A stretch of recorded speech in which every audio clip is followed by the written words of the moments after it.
The following is brought to you by the Social Suplex Podcast Network.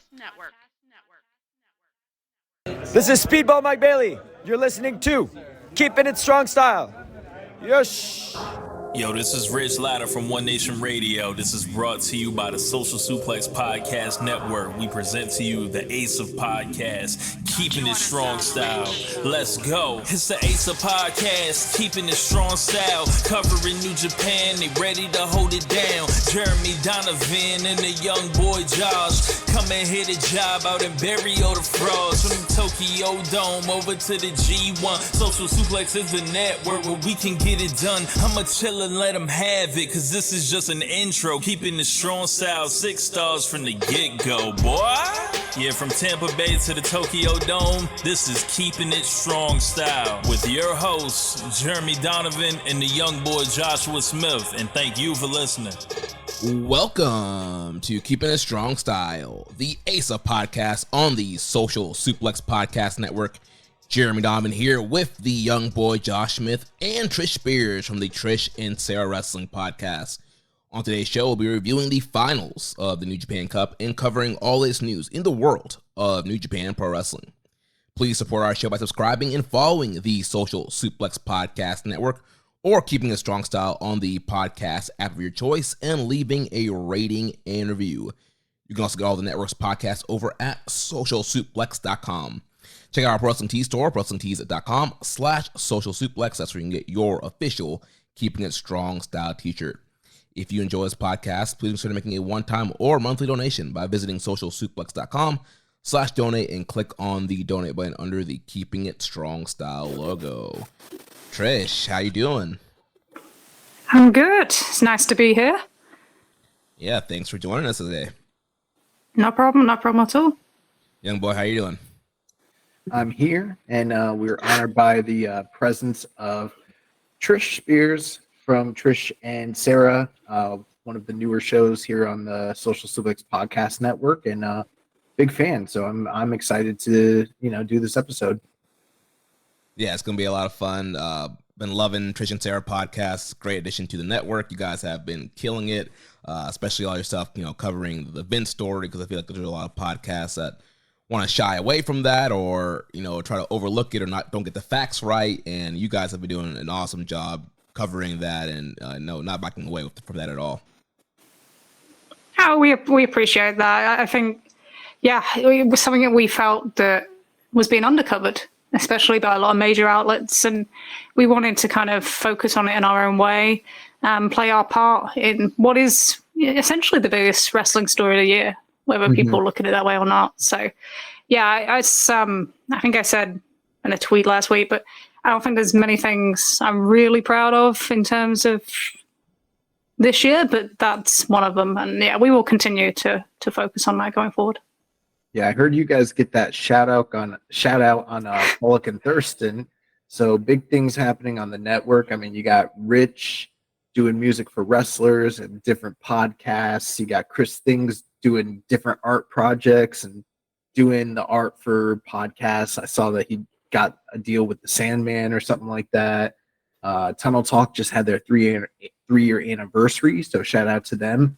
And then, Keeping It Strong Style, we get passive aggressive tweets from the company. I said all that to say this: All Things Elite, Imp, and Keeping It Strong Style, you guys need to up your game because we're getting overshadowed by the other shows on the network. That's what's happening. So, oh man, no, I think everybody's doing a great job on the network. But let's talk about some New Japan. Trish first. Every time we have new guests on the show, we like to get their little New Japan background. So we'll start out. When did you start watching New Japan? It's kind of twofold. So I kind of started following New Japan in around 2002, 2003, but it was more. It wasn't accessible then, so it was kind of following through kind of magazines and that sort of thing and seeing the odd kind of dome show, but really kind of following it every show as much as you could, kind of 2015 onwards, I'd say. So I remember watching Wrestle Kingdom 9 and seeing the Kota Ibushi Nakamura match and being like, oh my God, they're killing each other. Yeah.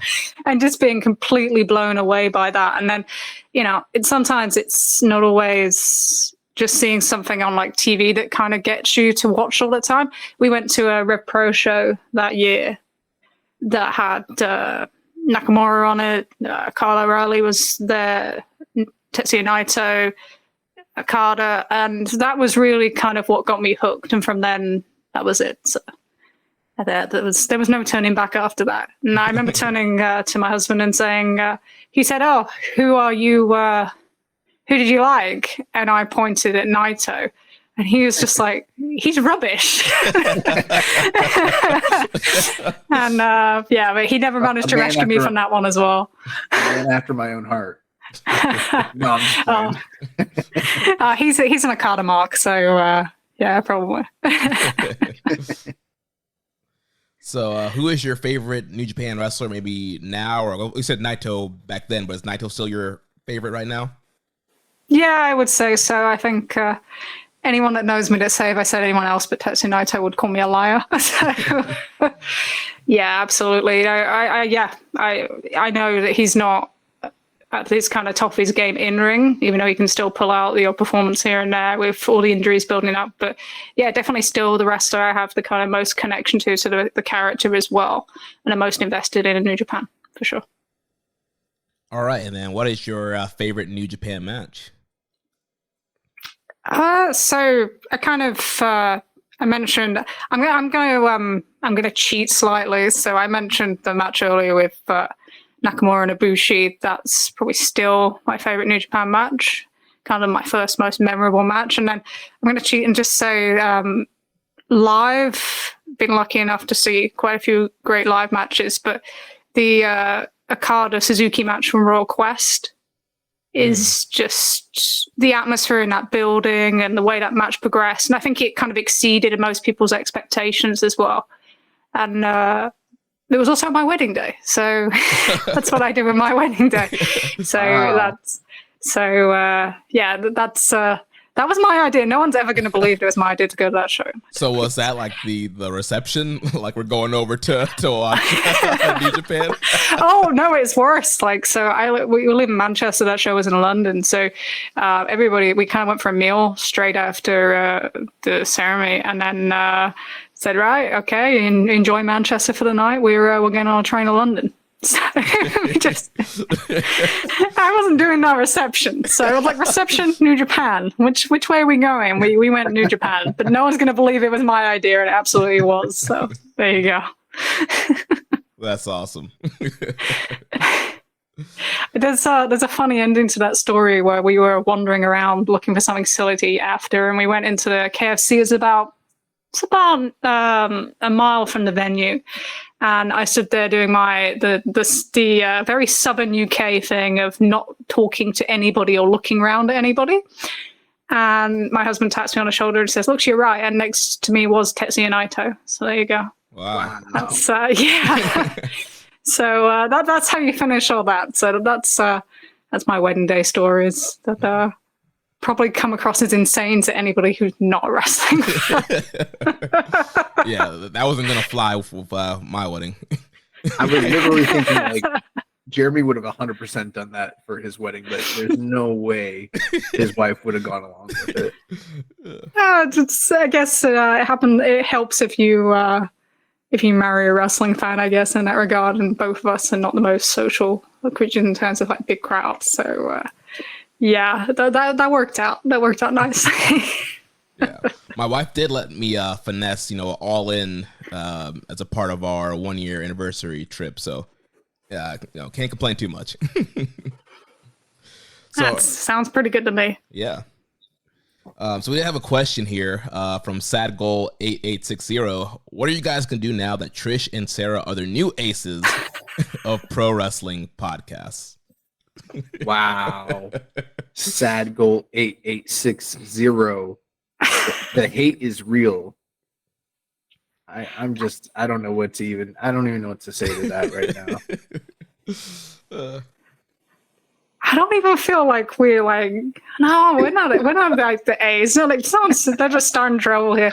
I feel like we're disruptors. Yeah, we're like, that's who we are. We're not aiming to be no A's. We're the disruptors on the side for sure. But no, it's great being part of this network, and there's so much varied content and so much great expertise. So I feel like we fit in nicely. So yeah, you guys are safe. You guys are the ace. You know how I know that you guys are not the ace is because you just said you're not the ace, and I subscribe to the Hiroshi Tanahashi, philosophy where every time we talk to someone, we say, "Hello, it is us, keeping it strong style, the ace of the universe, the once in a generation talent." Yeah, we're not Tanahashi. It's fine. We accept that. The first time my girlfriend ever saw Tanahashi like cut a promo, she's like, "This guy is so ridiculous." He's like, "It is I, the once in a lifetime talent." What? And he's a babyface. The thing with Tanahashi is like when you first walk up to him, and I don't know, this might be a woman male thing, I'm not sure, but he is one of those guys that you can't even look him in the eyes without going, "Oh my god." It's like a weird aura thing, and it's like, yeah, okay, you are the ace, yeah, it's fine, we just accept it. And I remember we were at Forbidden Door. It's like I had a friend with me who'd never seen him before ever, and she watched that building turn from kind of 75% Mox, 25% Tanahashi, all the way around to like 100% Tanahashi, and she just turns to me and goes, "Oh my god, he's a witch." And I'll never get over that. At me once, the first time we ever saw him live, like he was doing the A signal, and I did it, and he pointed at me, and like I lost my head, like I went crazy.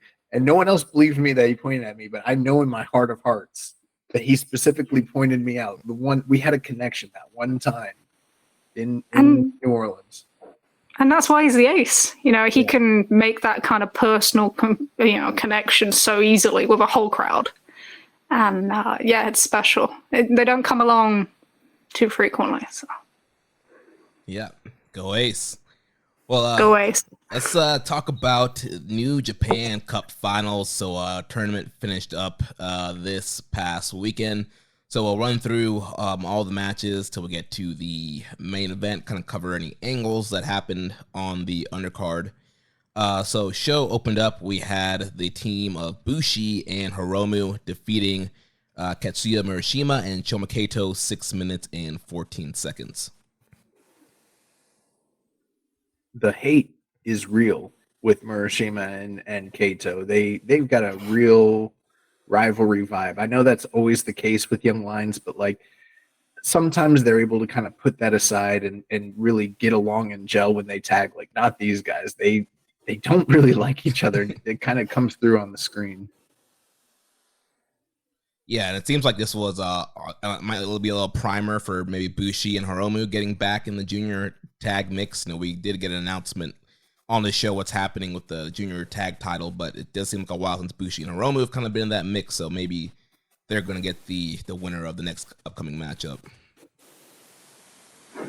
It would make sense. You've got, Shingo going for the Never Belt. If you're going to do this kind of big power struggle on LIJ, to see Hiromu and Bushi kind of getting involved in that and trying to have belts. But it's one of them. You want Hiromu to do more, but you think that's pretty much what they are going to give him.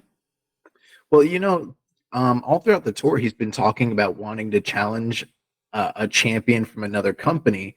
And I'm like, who's that going to be? Like, who is he? And then I remembered, like, oh, wait, Mustafa Ali's the X Division champion. But, like, I forgot that entirely. I'm like, what company, where's he going to go and challenge this champion? Like, what are we talking about? Now I'm like, oh, okay. He's trying to win the non-title match as like a title eliminator so he can get the title shot. Or maybe they'll call an audible and put the X Division title on the line in Chicago. I don't know. Yeah, it's a possibility. Ali's Chicago based as well, isn't he? So he's from Chicago. So I guess you can say whatever you want from there. I don't see Hiromu beating him. So yeah, it might be a bad night for the New Japan roster. Come Windy City Riot. Yeah, I don't know what's gonna happen with that one. I guess we'll get to it when we preview it. But I hadn't really given too much thought about who. Honestly, I just was like Hiromu is probably gonna win. But now that Ali is the X Division champion, it probably changes the dynamic a little bit there, huh? Yeah, and I think he has a few other belts for some random indies as well. So yeah, he's gonna be coming in as a belt Those don't collector. count. I don't know. Kenta's having fun dragging his Defy title around everywhere, so maybe they do. That's different. Defy's like in this nebula. They're like a cut above. You know, you got your indies, and then you got your Defies, and then I don't see a Defy belt around the waist of Ali right now, except for the X Division title's not that far off. They're like almost the same. Well, pretty close. All right, well, moving on to the next match. Also, Bushi picked up a win here. Thank God. This guy hasn't picked up a win in forever. He's probably super happy. He's like, "Oh, we're going against Young Lions." Yeah, He's like, I'm about to eat. So following that, we had the United Empire team of Francesco Akira, Great Okan, and TJP defeating Taguchi, Tangaloa, and Tomohiro Ishii. 10 minutes and 11 seconds. And obviously the main focus here between Okan and Tangaloa as they get ready for a provisional KOPW title match. I got to tell you guys, this might be a bit of a hot take, but after having gone through this entire tour, I'm not really like into the whole United Empire. We're not sure who the leader is or isn't storyline. It just feels like a lot of people grasping at straws, and we really need something solidifying there from a narrative standpoint, one way or the other, whatever. And hopefully they're going that way. But right now, like the TJP, like I'm going to step up and I'll switch sides and go up and down. Like that doesn't work for me right now. Yeah, I actually agree. I don't have any investment in that currently, and I just don't look at TJP and see him as a serious contender to be leader of a faction like that. They're still popular. You can still see that they get great reception. Cash 22 are a great junior tag team, but I don't want to see him as leader of any faction. So yeah, move that along as we go through the next few weeks, I hope. Yeah, like Josh, you mentioned last week when we were reviewing that TJP match against Tom Lawler. It's like TJP is very good. Technically, his in-ring, his technical, like his match stuff is so good, but then he always kind of seems to just kind of peak at that like 3.75, maybe 4-star level, and it just doesn't get much higher than that. And I just don't know if that's the opponent, is what the length of the match. I don't know what it is, but I can't see him with that kind of hindrance as like a leader of this faction. I mean, coming after Will Ospreay. And so, yeah, I'm not really into who's the whole leader, or, people like, we're all the leader and he's trying to be the leader. It seems, I don't know. They're like, we're a collective, and he's like, but I'm the captain. And they're like, okay, little buddy, you're the captain. Yeah. When I used to like let my little brother play video games with me, but I didn't plug in his controller. Oh, yeah, bro, you're playing. I did that all the time. That's what they're doing. They're like, yeah, you're captain. You got it. Meanwhile, like they're not winning matches. Like he's not doing anything as a leader. No one is like, it's just nothing. It's weird. They need a leader, or and it's one of those things where you kind of don't necessarily, you hear people say like, oh, not every faction needs a leader, but like they do. That's just how New Japan operates. Every single faction has a strong leader, and if they don't, then they die. Yeah, maybe they can split and they can start a United Empire war, like the Bullet Club war. Oh God. Yeah, please, no more. We've gotten to, I think we've successfully gotten to the point where nobody wants a Bullet Club Civil War any longer because there really isn't any personality that people want to see fight one another within the group whatsoever. Yeah. So, but I guess we kind of skipped over the fact that, yeah, like you mentioned, Tangaloa is the next challenger for KOPW. I never noticed. Did you guys notice that the whole point of the KOPW belt is that it's supposed to be the cerulean blue mat? that never crossed my mind. The strap is cerulean blue to represent like the mat and the spirit of New Japan, and I just learned that recently, and I was like, oh, that's a weird thing for the gimmick title to represent the spirit of New Japan. Like, okay. Oh man, and we'll talk about what the stipulations are a little bit later in the news. Oh, I didn't even know they came out. Yeah, we'll get to that. Oh no. We'll get to that. You're going to be wishing for your 619 match. I forgot I said that. No, it was he can't do the 619. No 619 match. Well, that still would have been better. Yeah. So following that match, I believe in T. Following that match, we had more United Empire action. We had Callum Newman and Jeff Cobb losing to TMDK, Mikey Nichols and Zack Sabre Jr. 9 minutes and 59 seconds. So kind of a continuation of the story we've seen with Callum Newman trying to one up Mikey Nichols and TMDK and try to establish himself, and Jeff Cobb also kind of jockeying to try and get for some kind of title picture. But pretty fun matchup there. I really don't have much to add to that.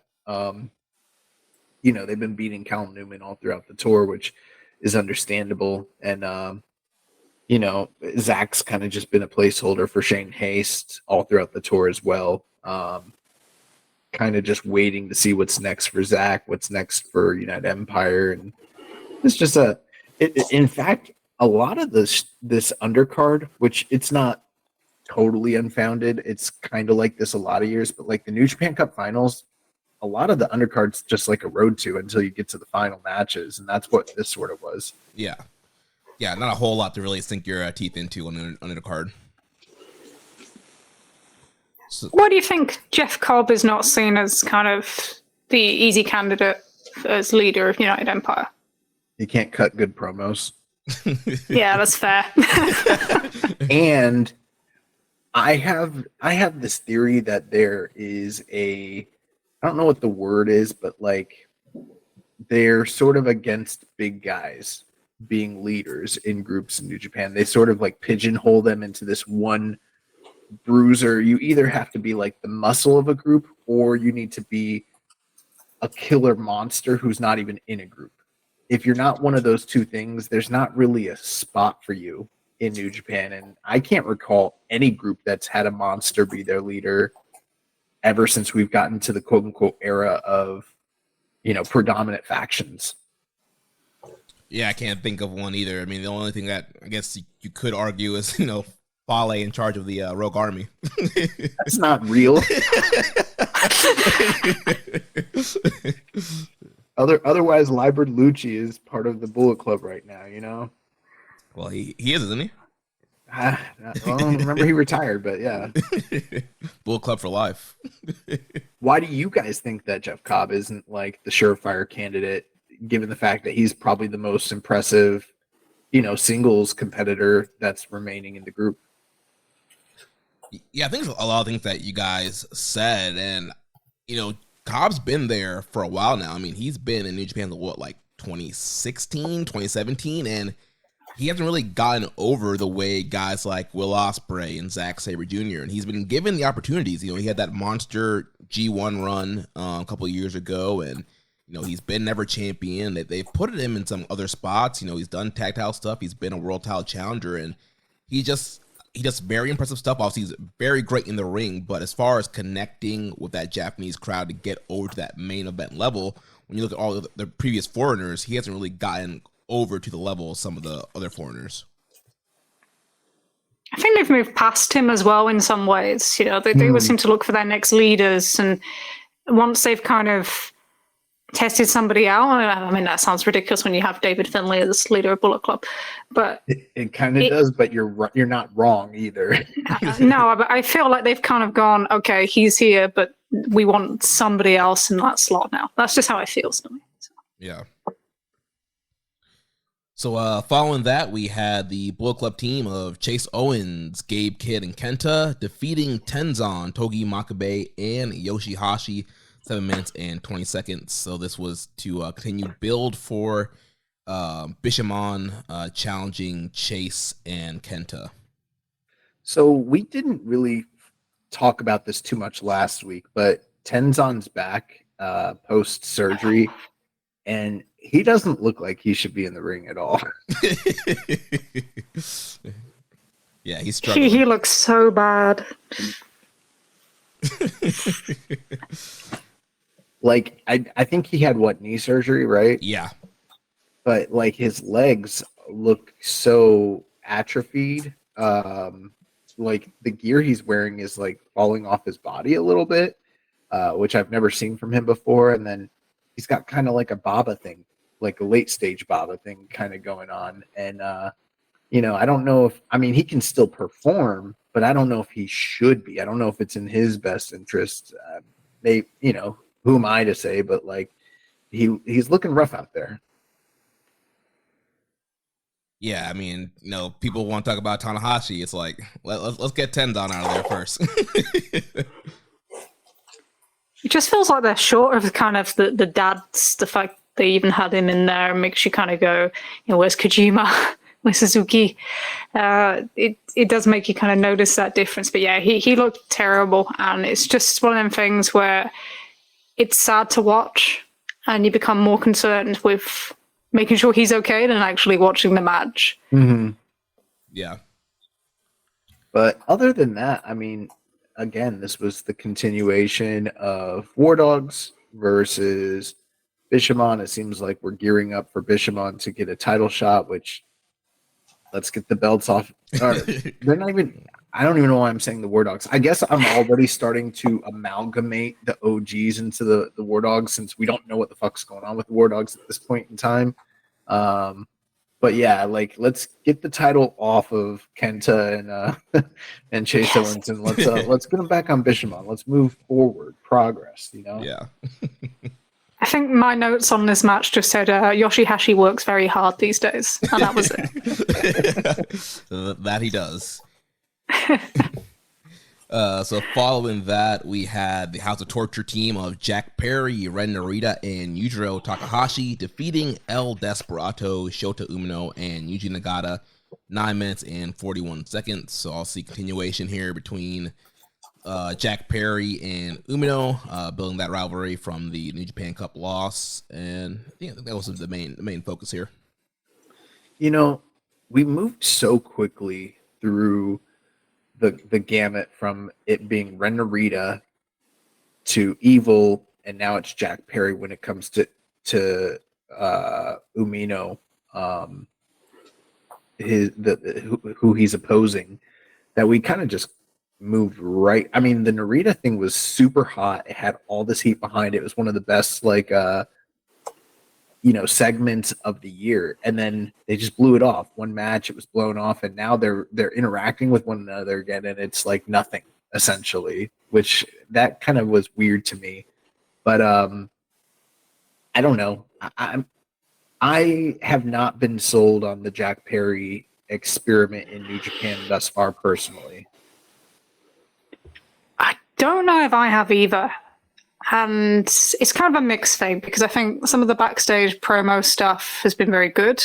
Mm-hmm. And you can kind of see the pathway back into the elite. And I think you've got the Chicago show with Windy City Riot. That's going to be an interesting atmosphere. And then the next US show is Resurgence in California. So you can kind of see what the path may be there. But in terms of his kind of ring work in this tournament or this cup tour, I don't think I've really seen anything stand out.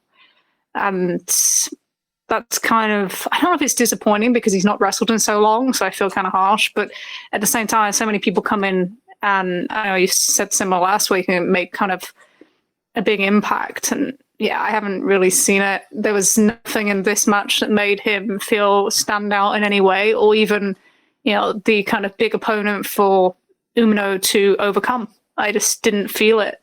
And the post-match kind of promo of Umino he felt kind of, was kind of tentative. He wasn't kind of confident.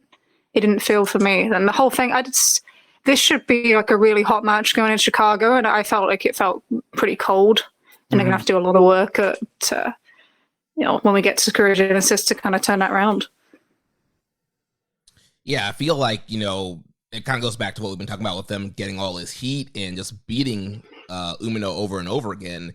It gets to a point now where it just kind of feels flat. And so, yeah, I think that, it seems like there's not a ton of heat right now between Umino and Narita, which there should be. And then, because the post-match promo says he has a lesson for House of Torture coming on April 6th, which we know that's going to be him teaming up with Moxley to take on House of Torture on Sakura Genesis. So yeah, it kind of seems like Umino is kind of getting, on the back burner a little bit, but I guess we'll talk about that more as we look at the Sakura Genesis card. Yeah.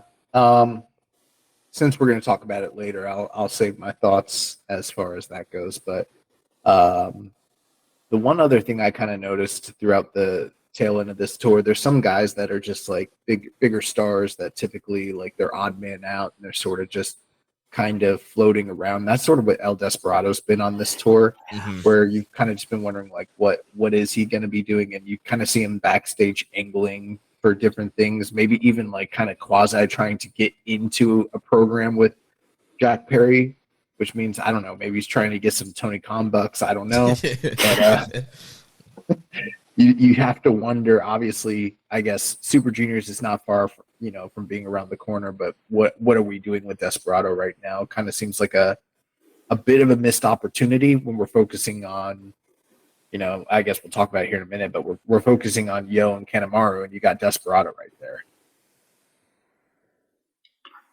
Yeah, Despy was on Twitter angling for a death match with somebody, and Gabe Kidd responded. So yeah, Despy's trying to start any program that he can.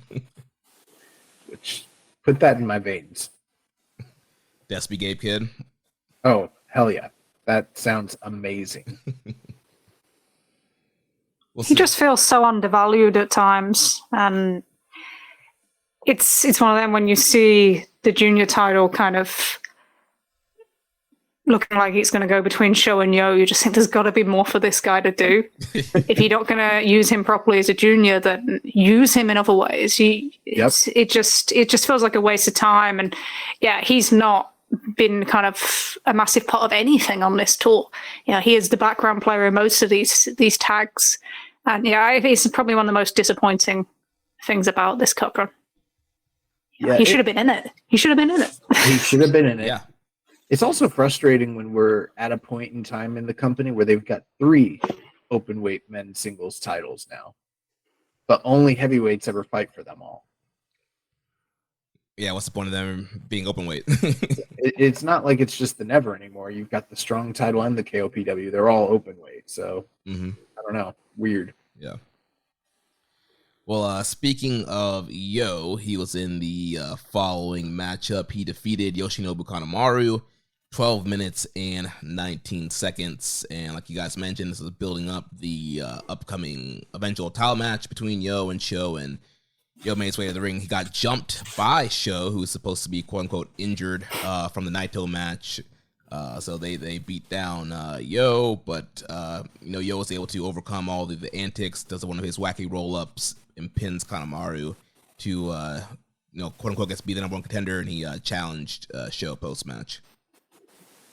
Yeah, I've always thought it's weird for him to be the guy that uses the O'Connor roll for his finish, because when I think of like strong technical wrestlers in the junior division, I don't actually, if I think of really strong technical wrestlers, I think of Sho, not Yo. Like Yo never really has been that guy that to me gets it done big time on the mat. To me, he's always been like a speedster and a guy that does, more high flying offense. But then more often than not, he wins his singles matches with roll-ups a la Sonata or a la Zack Sabre Jr. And I'm like, it's such a weird choice for his character. But I was excited when this match started because I thought it was the semi-main event of the night. Because it was the only other singles match. And I was like, oh, dang, like we're getting to it. Like, not very long from now, I'm going to be able to watch the finals. And then I realized, like, oh, it's the middle of the card. This is so normally a singles match like this would have been second from the top. So to me, it was weird that this was even here. And kind of solidified my theory that this is really just a Road to disguised as a major show, essentially, with a big match on top, and the rest of it's pretty much Road to, territory. I didn't think much of this one, I'm going to be honest. You just kind of pass by, and it was kind of like, okay, yeah, and you just think this junior division could really do with somebody leading it right now. And that was kind of reflected in how they viewed it with where it was placed on the card. But yeah, I didn't think much of it. And it didn't fill me with great excitement going into Yo versus Show again. So yeah, this did nothing to really build that matchup. Not really looking forward to that match whenever it's happening. But it is what it is. I guess there's nothing we can do about it now. So following that, we had Girls of Destiny team of El Phantasmo, Hikuleo, and Jado teaming up with Bolton Oleg and Toriano, and they defeated Just Five Guys, Doki, Sanada Taichi, Taka Michinoku, and Yuya Uemura, 10 minutes and 56 seconds. And seems like they're giving GOD some momentum here, because we learned that they are doing a open challenge at Windy City Riot, defending it in a 4-way. So getting them a win here, getting them some momentum. Maybe one of the Just Five Guys team will be in that 4-way, but GOD picking up the win here. Why are they doing the 4-way challenge? Like, doesn't that seem like such a strange choice as champions to put yourself at a disadvantage that way? Well, you see, Josh, they want to prove that they're so good that they can beat 3 teams at one time. It's so dumb.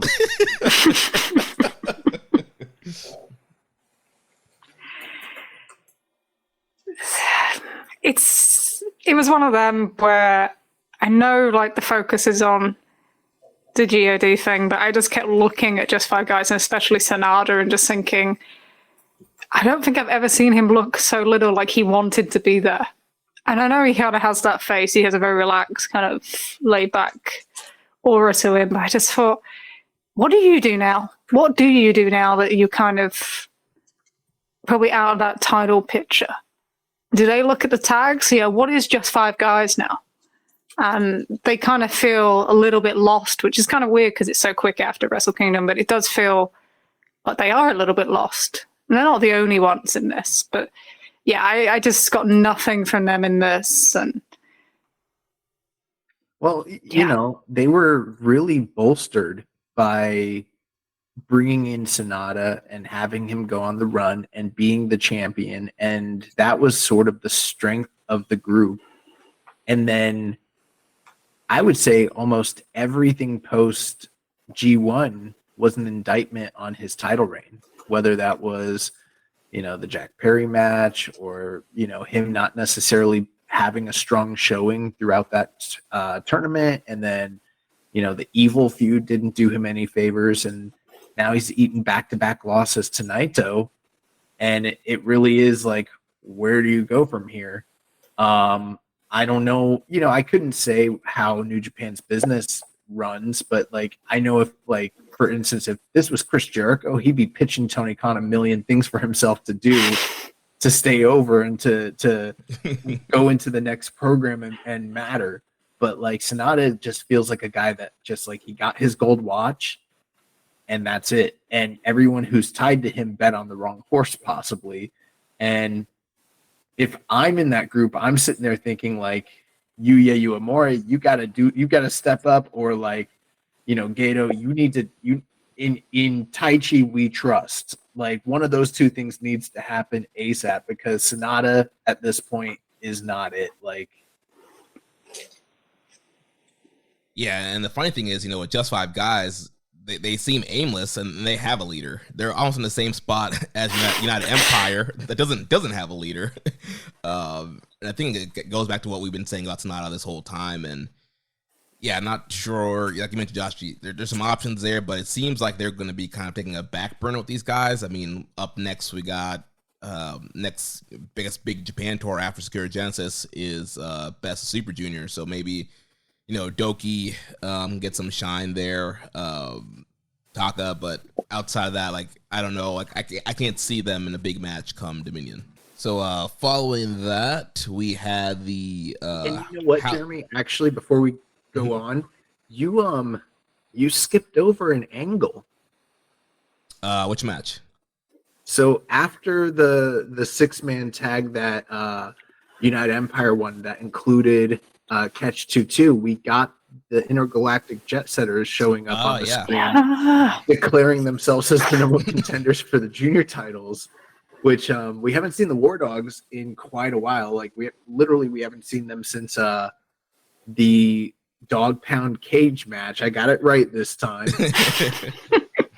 And you know, this whole entire tour, it seemed like Catch 2-2 has been angling to be the next number one contenders, but now all of a sudden the jet setters are in rotation. So I'm wondering if they're going to show up for Dantaku or what's going on with that. We'll talk about their announced first. Sakura Genesis. It's a 3-way. War Dogs defending against jet setters and Catch 2-2. I decided to go in unspoiled for the card, so I have not looked at it. Well, yes, that's happening. So yeah, jet setters came in. You know, Kevin Kishida's still teaching Kevin Knight in Japanese, so you know they cut the promo together. They're holding signs up and stuff, and so yeah, they're hey, we're back, we're getting a title match, and Catch 2-2 did not seem very happy about that. So yeah, so we're getting a 3-way coming up. Catch 2-2 should have been like, Kevin Knight, do you even go here? Like, right? What is your contract? What do the letters on your contract say? Yeah. So moving on from that, we had House of Torture, Dick Togo, and Evil versus Shingo Takagi and Tetsuya Naito from Los Ingobernables de Japón. First, they wrestled to a double countout. So Shingo and Evil were brawling on the outside. Referees started counting. Went to a 20 count, but then Shingo came in and grabbed Evil's never title, and they ended up restarting the match here. And then they wrestled for 8 minutes and 45 seconds with LIJ getting the win over Dick Togo and Evil. Any thoughts on this one? I was so happy when it went to a 2-minute and change double count out. I was like, hell yeah, let's ball. We ride. Like, you know, short and sweet to the point. Let's get it over with. But then they restarted that's my dog. Your dog for real? Yeah, my dog for real. I don't know if you guys heard him yawning, but yeah, but then right after that, they restarted the match, and I was like, why? Why? The match is over. This isn't 1980s New Japan. We don't need to restart this shit. Like, it's okay. Like, you know. So we got 2 matches for the price of 1 on this evening, which nobody asked for. Double the evil. Yeah. It was funny with the first one because I don't think Naito had even taken his shirt off by that point. I think he was still on his cufflinks, and he had that completely unbothered thing where he looked up and was kind of like, "Oh, really? This is what we're doing? Okay." And and he has the funny thing with him on this tour, you know, the show's match anniversary as well. It's like a lot of the other matches have this complete run of House of Torture interference, and it's like he tempers it in some ways where he's like, yeah, you're not doing all of that in my matches. So even when, like, you know, this wasn't great, but even with all that, there wasn't half as much kind of interference as there has been in other matches. So it did its job, I guess, of setting up the Shingo Evil match. But yeah, you're not going to write home about this one. So. That could be the title of this show for 99% of that show. You're not going to write home about this. You know, Kenny Omega is not going to put this on Twitch stream and give it any star ratings.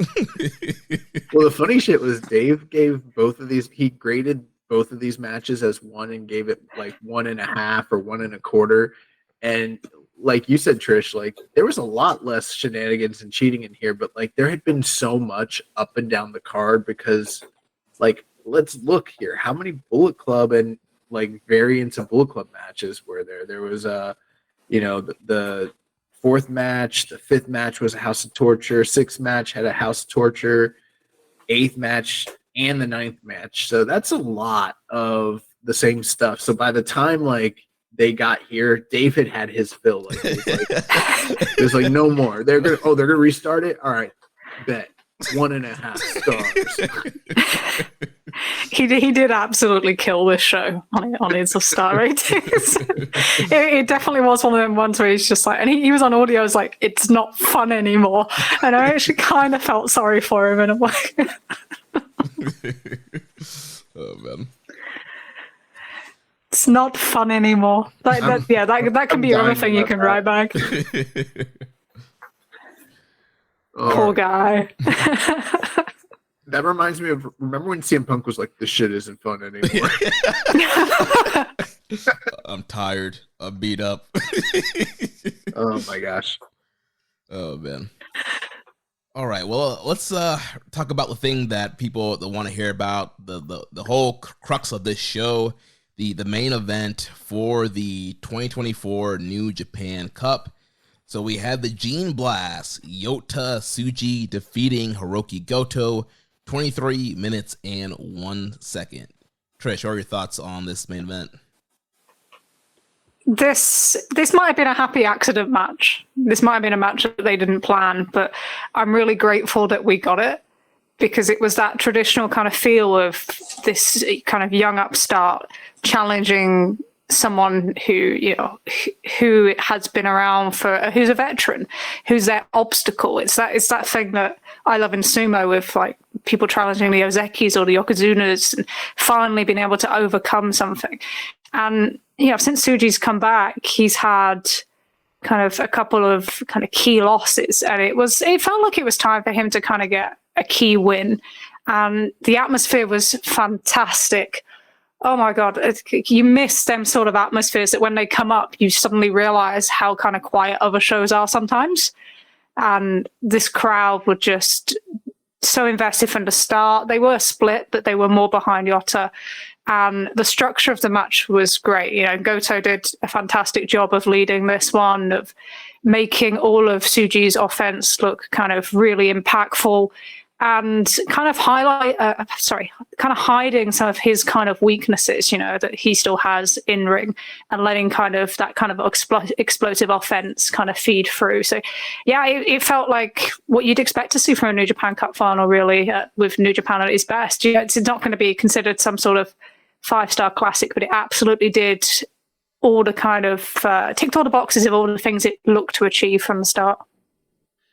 Yeah, I had asked Trish if she wanted to do the show on the 19th, and then the show aired on the 20th, and I was like, oh, it's going to be like a fantastic show. And then like just watching it all throughout, I was like, damn, this show kind of sucks. I feel bad.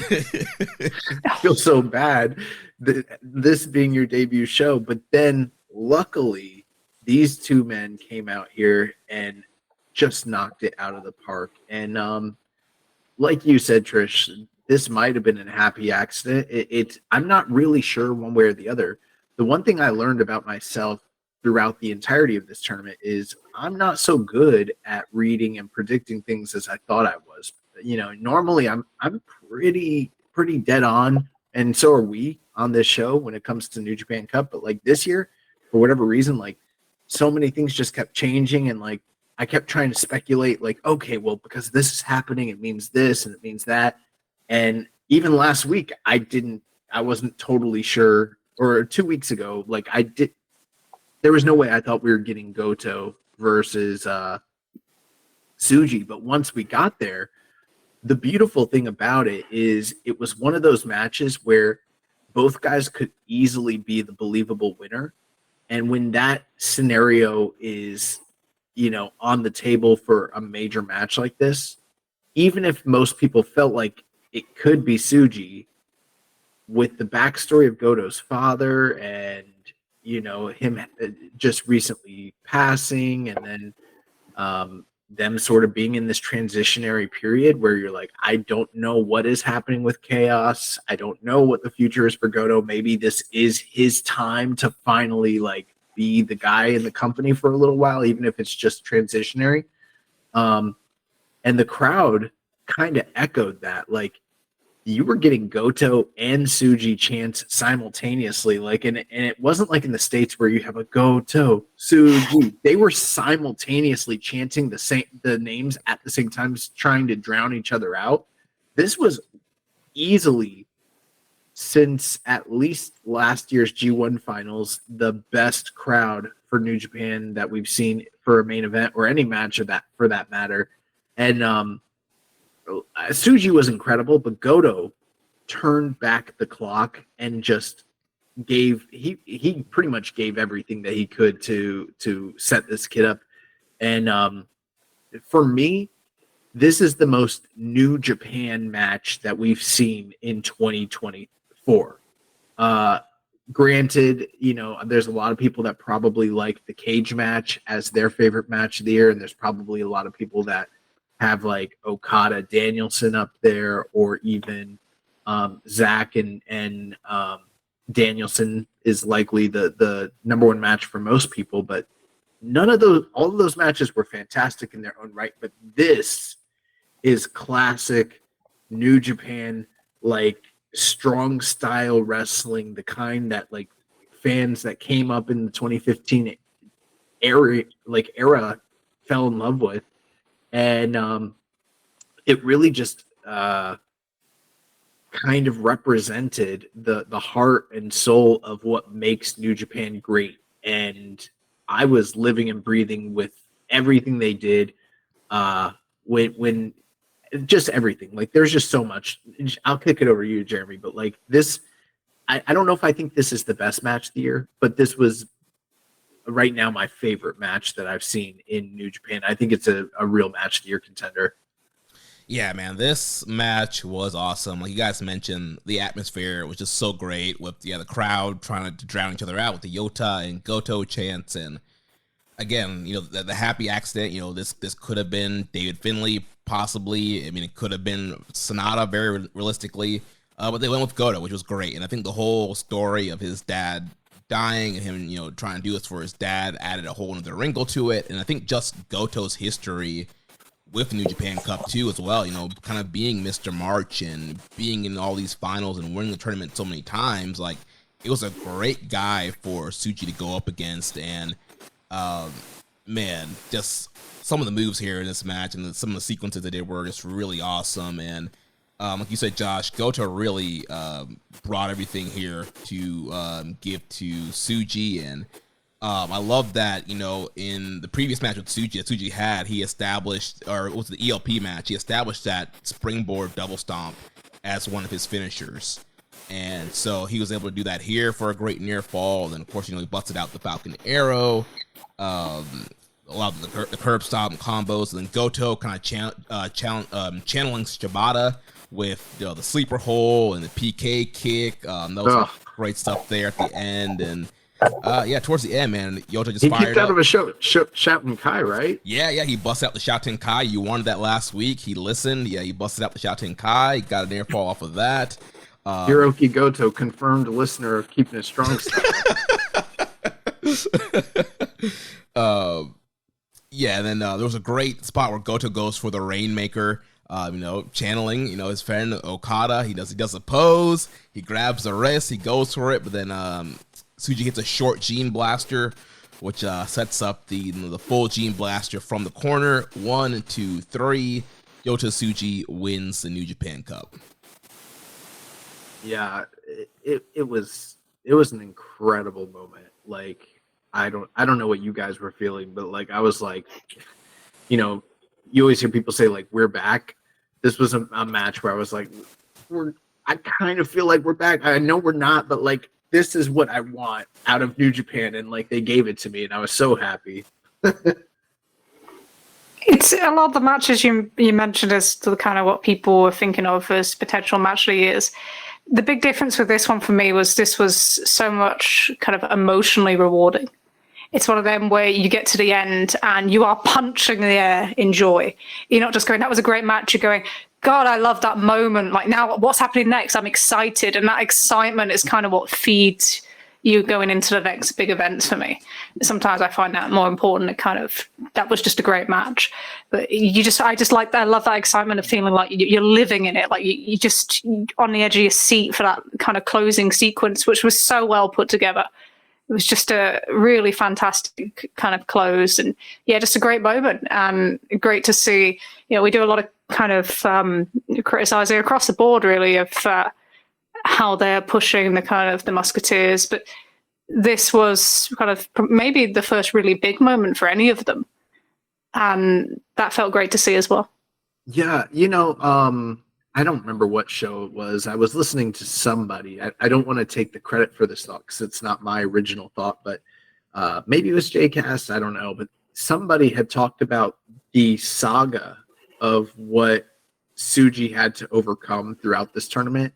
And it normally, you can always kind of look back on different tournament runs and what the winner had to overcome to get there. And there's some that are very defined. And with him, there was such a variety of opponents that he went through, whether that was the high flying and speed of ELP or the speed or the power and agility of Jeff Cobb. He had to overcome the cheating ways of Evil and everything that kind of entails. Plus, he had to beat one of his other generational rivals in Ren Narita. And then turn around and he's facing Goto, who's like one of, if not the most advanced, most senior person and one of the most motivated competitors throughout the entirety of the tournament. So really, really great storytelling there. And yeah, I agree, Trish. I thought it was emotionally easy to just invest in the story of what both guys, what their motivations were. And I'll tell you right now, I don't have faith in the booking that they'll do this, but if they were competent, they would elevate Goto. Because for years and years and years, it's been the joke. We've always talked about, like, this guy's Ziggler. He's the guy that, like, he has the goods, but his time has passed him by. And from a believability standpoint in kayfabe, he's just lost too many times. You can't believe that he would be capable of being a main player in this company ever again. But because of the power vacuum that exists right now and the need for somebody to step up, now would be the time. If you wanted, he proved in this match that he can still go at that level, and he has a lot more left in the tank to really give to this company and to give to the sport. And I know that Bishamon is an incredible tag team, and I know that they've had a great run in the past, and that's probably where they're going. So some of this is fan servicey sort of, probably will never actually happen.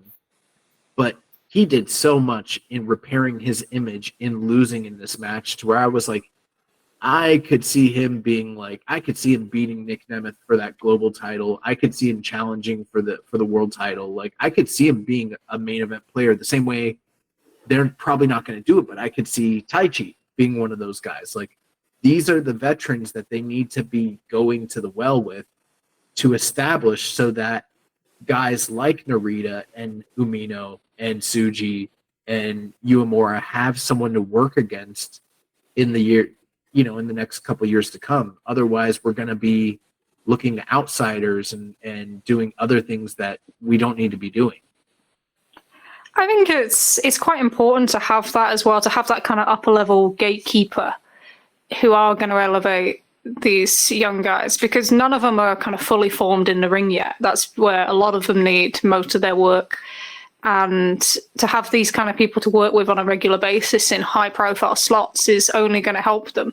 So yeah, he definitely answered a lot of critics, even going back to kind of the Tanahashi, the final for Forbidden Door a couple of years ago, when everyone was kind of like, oh, he's done as a singles guy. Right. And now you kind of go, actually, no, he's not. He's still got plenty to offer. And what he did for Yoda Tsuji there shows that he's more than capable of doing so. And they need that. That's the kind of role that they wanted Tanahashi to be able to have for the next however long. But his body isn't holding up as well. So that's something you've got to consider as well. So yeah, absolutely get him into those slots. He can perform well in that role. And that's going to be a better option than just bringing somebody in each time to try and do the same. He's not going to be as over. So. Mm-hmm. Yeah, I absolutely agree with you guys. And, I kind of understand the importance of Bishamon and having a strong domestic heavyweight tag team, but I think it's time, they need to be a transitional. Like, let's get the belts off of Kenta and Chase. They can drop it to whoever else, and then let Goto go on a run. Like, he should be like a top placer in the G1 this year, and really contending to be on top of his block. And like you said, Josh, I could definitely see him. He should be a guy that you kind of, all right, we saw what he had. He still has it. Let's let's put him against Nick Nemeth. Let's put him in a Never title picture. Obviously, he had so much success in that Never division. We got the strong title around. Let's throw him a strong title match on one of these US shows. Like, there's so many options to do with him. Goto versus Cobb headlining a Corkin Hall in the middle of a Road to tour for the Never title sounds like money to me. I don't know. Like, I think that there's a lot they could be doing with him. And I know that people have always said that for sure, but this match like solidified it. There's forward momentum now. So, yeah. Well, we got a bunch of questions here. We'll run through these. So first from Rambone Slam Pig, it says, Tsuji versus Goto in the Cup Finals felt to me like a match that would have fit in just fine during the pre-pandemic golden era. Is it just a pang of nostalgia for what we no longer have? Am I grasping at straws? Or is it a sign of good things to come as the next generation comes into more prominent positions on the cards going forward? I guess that comes down to whether you think this was a happy accident or not. So did they intend to do this as a final where they're going to do the kind of more traditional, current heat-based final with David Finlay? And the thing with Finlay that kind of made me think that way was that he lost the belt to Nemeth straight after the kind of the Will Ospreay win, and that kind of felt a little bit weird. You want to capitalize on the fact that he was the guy, as he tries to shout quite often, that got Will Ospreay out of the company. He should not, by the way, shout anything next to Gabe Kidd. He just sounds so stupid. Like, please stop shouting anything to try and look tough next to Gabe Kidd, who is actually a seriously scary individual in terms of the way he comes across.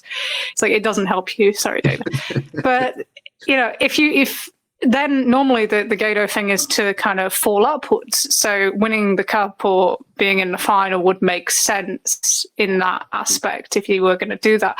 So I kind of felt like that, but you kind of hope that it influences them going forward to go, actually, yeah, this is what we need to do with these young guys. We need to elevate in that way and kind of get that movement on that. So that's probably my hope, is that they look at it and think, this is how we need to progress. Do I think that's what they're going to look to do constantly in the future? I don't know if I have that much confidence. Yeah, it's funny that you mentioned that about Finlay, because he was cutting promos on this tour where he was like, I am the most violent man. Yeah, I can't take it seriously. I can't. Like, dog, you're not even the most violent man in the subunit of your gimmick or whatever, of your faction. Like, come on, like, let's be real here. But yeah, no, I thought that this was I think we answered a lot of this during the discussion, but yeah, I think it is an indication of things to come, and I think it's a step in the right direction. Yeah, the match definitely, agree with Frambones, fits into that pre-pandemic kind of era. Like, this could have happened, any time during that time period. And yeah, hopefully it is a sign of, all right, we're pushing Tsuji. We're, Narita got kind of far in the tournament. Hopefully this is a sign of, all right, we're going to give some more shots to young guys this year. He also asks, I've been a big fan of Bishamon anyway, but I can't say enough good things about Goto's role in the Cup final. He seems like a good person to be in the mix with the younger guys on the roster. Is this a sign of his late career trajectory? He could do a lot worse than being gatekeeper to the next generation stars. Man, he's like, I didn't read the questions before we jumped into this, so he's taking the words right out of our mouth. So we're on the same page, Rambone. Synchronicity. Mm-hmm. Next question here from Diego04 Guzman on Twitter. Who would you pick to turn on Naito? I thought of Shingo during the pandemic era, but at this time, I think Yota would 100% be my pick.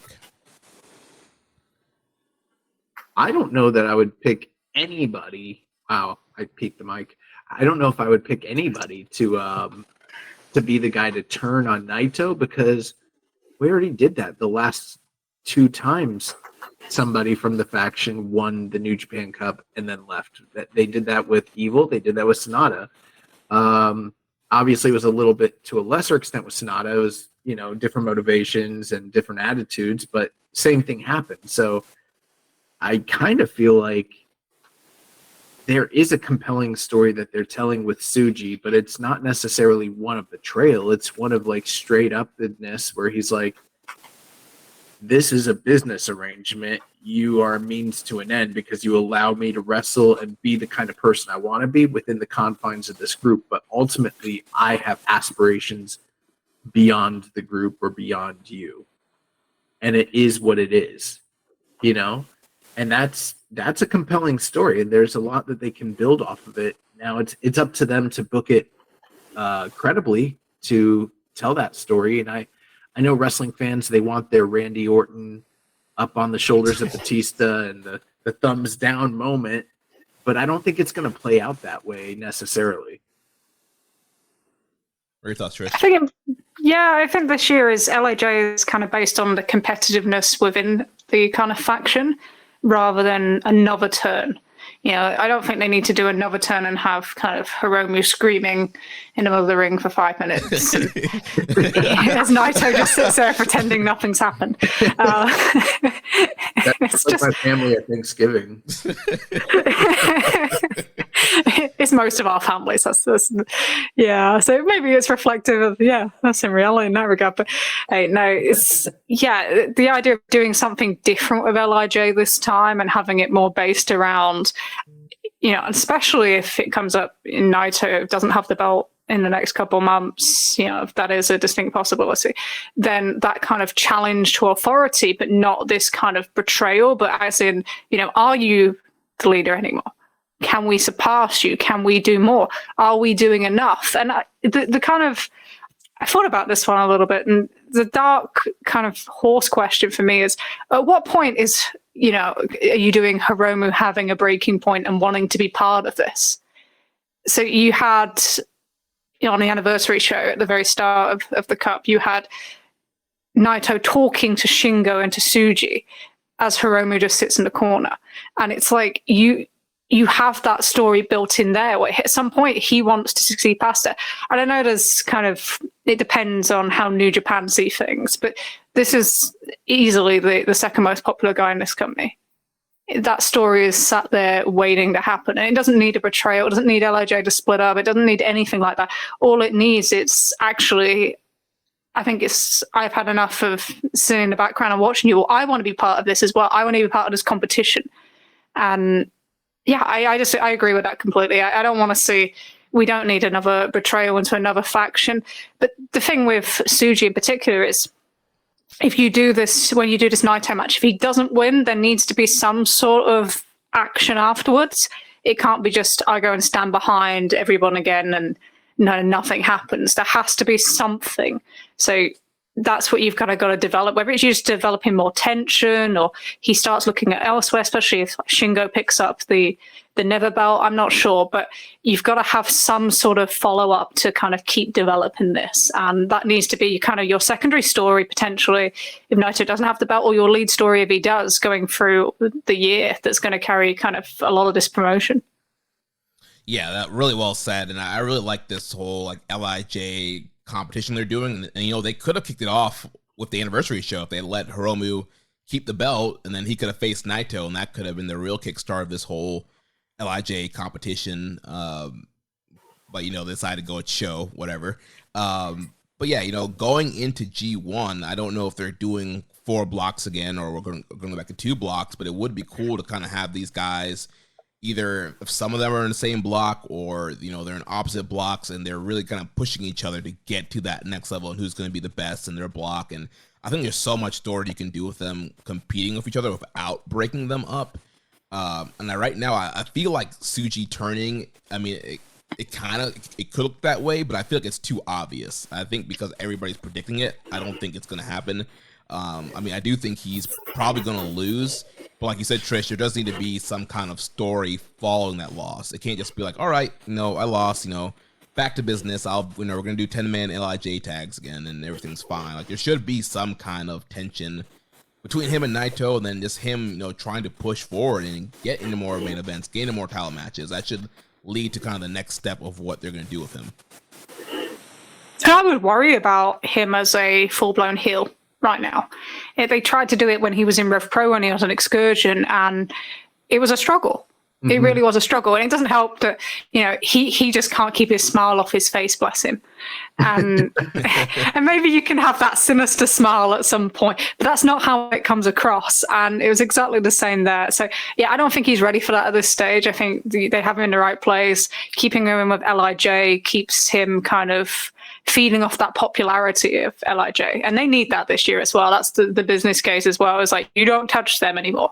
They need this to kind of keep them afloat while they develop everybody else around them. So it's please don't turn Tsuji, don't turn him heel. I don't think it's necessary yet. Give him the chance to kind of have this setback, and then move forward. It's always good. You kind of don't want somebody to kind of have the first mountain be the biggest mountain. So keep creating that to move him forward. Yeah, I think it would be fighting against what we're hearing from the crowds too. I mean, the crowds are very vocal for him, like we mentioned in this match. The crowd was very into him against an established guy like Goto, and all throughout a lot of his big matches, like the crowd has been very behind him. His first match at Dominion against Sonata for the title, like the crowd is very into him. He has big crowd support, and so turning him would seem to be kind of going against what's kind of naturally happening. It's kind of like what was happening with Swerve a little bit in AEW, where it's like, all right, everybody's doing the dance, everybody's doing, whose house, Swerve's house, and we're having this man break into people's houses and look over babies. Like, clearly this guy's a face. Also, he's turning face now, but I feel like that could have been done a little bit earlier. But it's like, don't fight against what the crowd's telling you. Like, Yota, they love him, go with it. Well, let me ask a quick question, Trish, from a fan perspective, because you mentioned earlier that Naito is kind of your guy. He's the person that you connect with the most. But there's clearly a power dynamic at play within the group between not just these two, but also Shingo as well. Not going to ask you to be fantasy booker, but like, how do you want it to play out necessarily? Because how do you kind of split your allegiances knowing that the guy that you're the biggest fan of is the one who's probably the furthest down on the downslide of his career in terms of health, but at the same time, like, that's sort of where your allegiances are. Like, how do you kind of like split all that? There's a lot of contradictory things there. I think there's a recognition that, and I probably think this is the same for a lot of Naito fans, that he is on that downward slope. We all know that his knees are a complete mess. They're not quite Tanahashi bad yet, but they're not far off. And his eyesight is not got too long to go either. He's made quite clear. But this is also the year that he's like the focus in general as a promotion. And I think a lot of people waited a long time to see him and his faction be the focus. And you can argue that the big thing was to get that moment, to get that roll call at the Tokyo Dome and what comes next. But I also think that a lot of Naito fans are very much invested in LIJ as well. You can't go anywhere without seeing. It's not always Naito merch you see when you're out there. There's a lot of LIJ stuff everywhere. And that's why I'd like to see Shingo do more. And he kind of felt undervalued with his title reign from the company side, and hasn't really done too much since, losing the KOPW title last year. So I would like to see him do more. I'd like to see him challenge and be more of a kind of a world title contender. So that's always healthy. Hiromu, God, if I have to, I probably bore everyone silly with like, please, like, use him as a heavyweight. Just even if you don't want to do it full time, like, use him as a heavyweight. But you want to see this kind of, I think a lot of people, I want to see these kind of matches. I want to see Shingo and Naito face off, even if it's in the G1 again, like in 2019 or something like that. And I want to see Hiromu and Naito. I think that's probably, if you're an LIJ fan, that's the match most people want to see the most. Yeah. And they've sold it to their audience as that. So as much as you kind of know that this is we're kind of coming towards the end of Naito's career, I want to see, you want to see the interaction with Tsuji, with Hiromu, with Shingo, and these matches and these moments. And that means just as much if you're invested in that character and that group as just Naito succeeding by himself. So. Yeah, I absolutely agree. So moving on to next questions here. Death Triangle 720 says, outside of Tsuji winning, who do you think got elevated in the New Japan Cup? You know, I'm not so sure that they did. Maybe the only person I can think of where I can strongly say like this was a clear elevation was Goto, and that was almost maybe even just an accident because he only wrestled like the match with Chase Owens, and I wouldn't have said that during that match. Who did he beat in the finals? I forget. The Sonata match? Semifinals, yeah, Sonata. Yeah, the semifinals. That didn't feel... honestly, the only thing that really elevated him was the performance in the final match. The other two probably didn't do a whole lot for me other than the fact that he beat Sonata, which is a big testament. Other than that, I mean, kind of felt like they were trying to elevate Finlay before whatever happened there with him dropping out and however that played out. But I don't know. I feel like we've done that experiment so many times. That almost was probably rehab from him recently jobbing and losing his title. I don't think they did a great job elevating hardly anybody. Maybe Narita. I don't know. I completely agree. I can't see past kind of the two guys that were in the final and Goto more because his performance in there. It didn't feel like there was kind of anyone moving upwards. There was a lot of kind of status quo of sticking where you were or just kind of spinning wheels. It kind of felt that way for guys like Zach, Desperado, you name it. You can kind of, even like what's going on with whatever we're doing with Shota at the moment. I just never felt like there was any kind of other kind of, this was all about Tsuji. And it kind of makes you think, what happens if we didn't have that Tsuji moment? We're probably going to look back at this cup far differently. But because we did, we're saying, there's some growth coming out of it that kind of gave us that we're back moment. But it does make you think, if we didn't have that, would we be looking and thinking, what came out of this tournament? There was one elevation that we didn't mention, and I just realized it. Yeah. Tangaloa was elevated. He got singles wins. He's challenging for a singles title. That's an He is the the only other person that is better off coming out of the tournament than he was going into it. Is it bad that we just don't really notice it straight away? Possibly. But I think he's kind of in that Finlay mold where they've been in that kind of role for so long where they're kind of the fall guy that you do struggle when they are pushing them to kind of see them going up to another level. You don't kind of see a sincerity at it. You just think, okay, it's just happening, or an excitement to it. And that's probably why we look over it quite quickly. I always just hope he doesn't hear any of this because like Tangaloa comes and helps out in the Tampa schools all the time. It's not like I've never met him before. He's a great guy, but it's a thing. Once you establish somebody at a certain level, it's really difficult to kind of elevate them upwards in the eyes of fans. And that's the same thing. I think the issue that we have with Finlay is that we just don't see him at that level because we've seen him at the level below for so long. And it's exactly the same with Tangaloa. So it's good that he's getting the opportunity. But I don't think anyone's kind of really captivated by it, sadly. That's not why I feel that way about Finlay. It's because there's no abs. The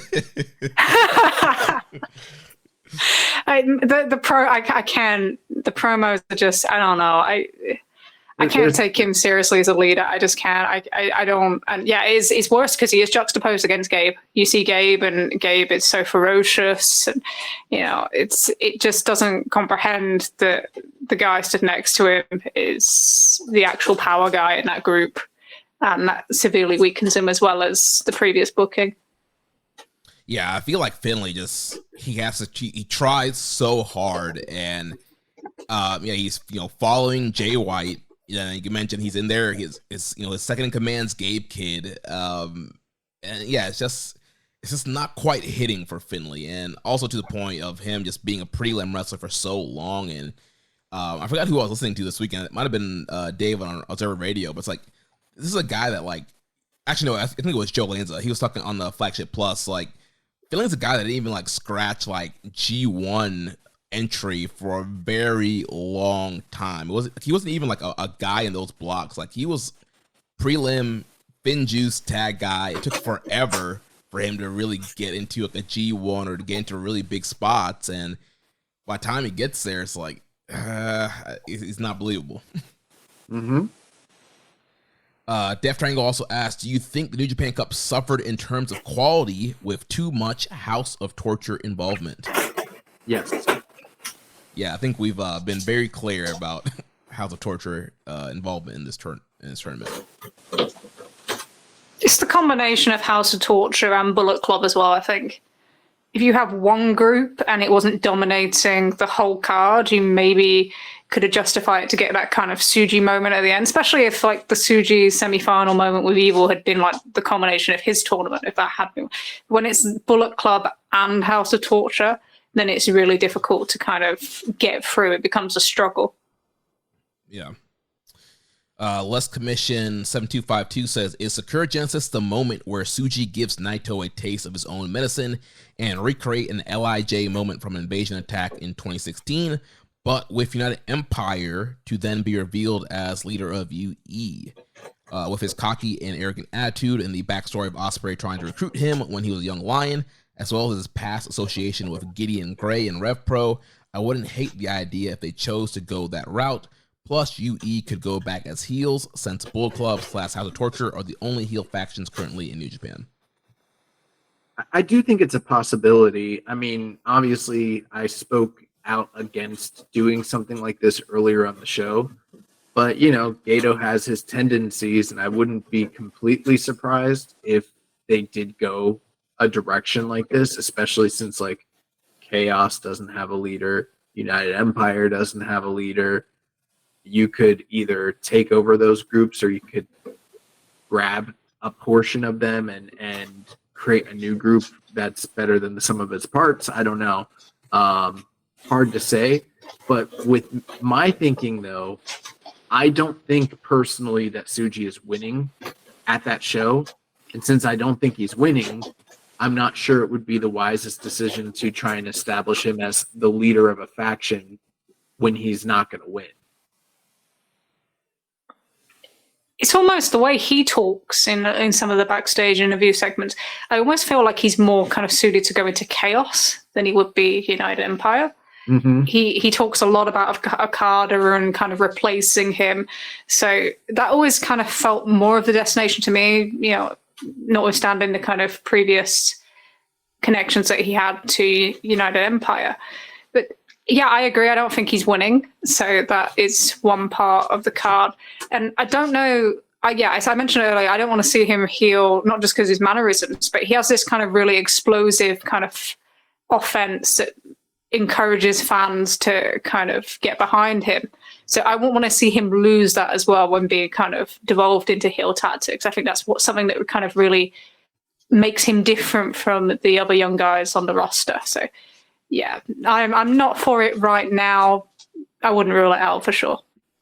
When you bring up the Okada thing, I start thinking about all the heat that they had at the end of him leaving the company. I'm like, oh, maybe there's a little something there. I don't know. Yeah, I mean, I think Tsuji's a guy that at some point you definitely want leading his own faction, but I'm in agreement with you guys. I don't think he's winning at Sakura Genesis, so like, it would make no sense to do an angle after the match if he's losing. So I think maybe down the road you could do something, or yeah, maybe it is UE or maybe it's Chaos, but yeah, I think for now you just kind of have him do his competitive battle with Naito and Shingo, and all three of them kind of trying to really prove who the real man is in that group. He also asks, he says, in the post-match comments, Tsuji mentioned the names of New Japan future main stars, Shota, Narita, Hikuleo, Gabe, Okan, and Wato. In my opinion, Okan has been a failed experiment due to the lack of important wins, but perfects with his character inside and outside the ring. What can we expect from the booking to push these names as main eventers and stars that could represent New Japan in the post-Okada era for many years? I wish I could say with certainty or confidence what they're going to do, but I don't have that confidence that they're going to be able to utilize all of these guys to that level, or that they're all going to arrive at that destination. I'm not sure that that's the case, to be honest with you. I think that's an honesty thing as well, is that not everybody will. Not everybody will arrive at that level. Not everybody will be converted. And to think that all of these guys are 100% going to is, that doesn't happen anywhere. And they really have struggled with converting people maybe since Omega and Naito, really. They've had a lot of people on the verge and just kind of never become that next guy, whether it's been the runs, Ibushi, we all know kind of how that ended. Shingo was kind of always came across, I don't know to you guys, but to me, it felt like they were treating him as like a secondary guy. Mm-hmm. And they never really got Osprey at that top level either. So, and then Okan, I probably don't see as much in Okan as a lot of people do, but he started well the initial push and then it just kind of fell away. So that's probably the biggest worry, is that they haven't really converted anybody in the last 3 or 4 years. And that's part of the reason why they're in the position that they are in. But I think with Osprey they did, but not until the very, very, very end of the run.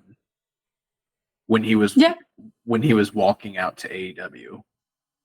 Yeah, you could definitely argue that this last couple months was his biggest time period there, but it was too little too late at that regard. And you have to ask as well, was how much of that was because they knew he was going? Do you get the same reactions or the same kind of... So it's kind of difficult to work that out. But I think the first one they're going to look at, so I know Suji's getting the title shot, but I think they are priming Shota.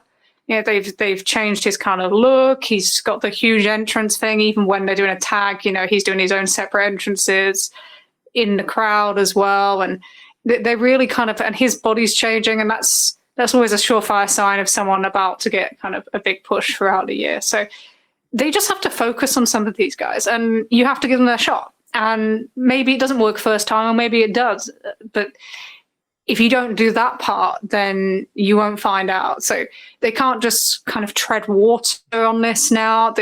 They've kind of missed so many opportunities that you feel like it has to happen. But it won't be all of them. And it might not be the ones we think it is. They all have things to put together in terms of, inside and outside the ring. So it may be that we all think, oh, Yota Tsuji's going to be this guy now, but it ends up in the end, Umura comes up, who is probably still the strongest in-ring for me of any of them, but it's just something missing right now. But it's like you said with the Zach quote earlier, whoever puts this together quickest or puts it all together is probably going to be the one that succeeds. But I think if we hope that every single one of them has and does, and that becomes like the next era of New Japan, that would be great. But I don't think that this group of talent are in the same position as the people coming through in 13, 14, 15, where there was a kind of a much more stable top of the roster. So you could develop underneath and then come through much quicker because you were ready. And I don't feel like any of these guys right now are completely ready. Thank God for Kojima and Suzuki. With Okan, Oko is one of our favorite young lions on this show, and we were very excited when he came back and was positioned with Will, and he had his first match with Okada. But yeah, it's been kind of hit or miss since then. And like you guys said, not everybody's meant to be a main eventer, and clearly, Okan's kind of slotted in kind of a undercard position in that United Empire group. He's kind of the mouthpiece for the group. He's kind of the spokesman, but he's not going to be challenging for the world title anytime soon, and that's okay. Like, not everybody's going to get to that level, like you guys mentioned. Leslie mentioned, I think obviously Umino is being groomed, and they're kind of doing this whole kind of tragedy story with him, kind of getting upset, and finally he's going to get some big wins and kind of move forward from there. And that they tried with Watto last year, giving him the Super Junior win, but there was just no follow-up after that. Like, he lost to Hiromu at Dominion, and that was it. And then he got hurt. You started to say there was no follow-up. I thought you were going to say there's no fire. I was like, yeah, you're right. None of that either. Well, except in that one match he had with Teton, but outside of that, yeah, no fire, no follow-up. Also, Gabe Kidd, like we mentioned, he does look like a madman. I believe that he's crazy, and I think there's so much untapped potential with him as the top foreigner. But again, even with him re-signing, it does kind of seem like they've slotted him in a certain kind of spot, and he's second to Finley, so I feel like it's going to be hard for him to really get elevated when he's in Bullet Club. Moving on, next question here from Cody Dr. Lariat. It says, with Tsuji winning the tournament, the opportunity to crown him and establish the Reiwa generation has finally arisen. So Tsuji wins the title. Would you guys keep the belt on him to establish him, or do you give him a short run before the real one? If they do have him win the title, then to me personally, I think it makes the most sense to have him drop that title probably at Dominion just before the G1. Yeah, I completely agree. A short run would be much more beneficial to him at this period of time than making him kind of have to carry the company on his back all the way up to Wrestle Kingdom. Yeah, because we saw how that worked out for Sonata, and it didn't. Yeah, and it's kind of sometimes a Gato booking trope when a younger, newer champion first wins a belt. Their first reign is not always super long. So yeah, if he were to win, which I don't think he is, I would give him a shorter reign and have him kind of chase and climb to hit those title reign goals. All right, well, that's going to wrap up our thoughts on New Japan Cup Finals. So also, post-match, Tsuji had his photo op with the trophy, called out Naito, and we had the whole press conference. So we do have the Sakura Genesis card. We won't give predictions for every match. We'll do that next week, but we'll announce the card here, just kind of give our overall thoughts. So this is happening April 6th from Maria Goku. We'll have El Desperado and Ryusuke Taguchi taking on TMDK team of Kosei Vegeta and Zack Sabre Jr. Bushi and Hiromu will take on the team of Dave Finlay and Gato. The United Empire team of Callum Newman, Great Okan, and Jeff Cobb will take on Just Five Guys, Doki Sanada, and Yuya Uemura. Then we'll have the IWGP Junior Heavyweight Tag Team title match. The Bullet Club War Dogs, Clark Connors and Drilla Maloney will take on Catch 22, Francesco Akira, and TJP. And also taking on the Intergalactic Jet Setters of Kevin Knight and Kushida.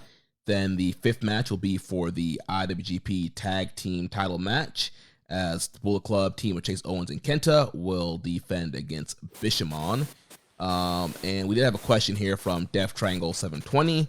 Do you think the heavyweight tag division is stuck in limbo with the lack of exciting feuds?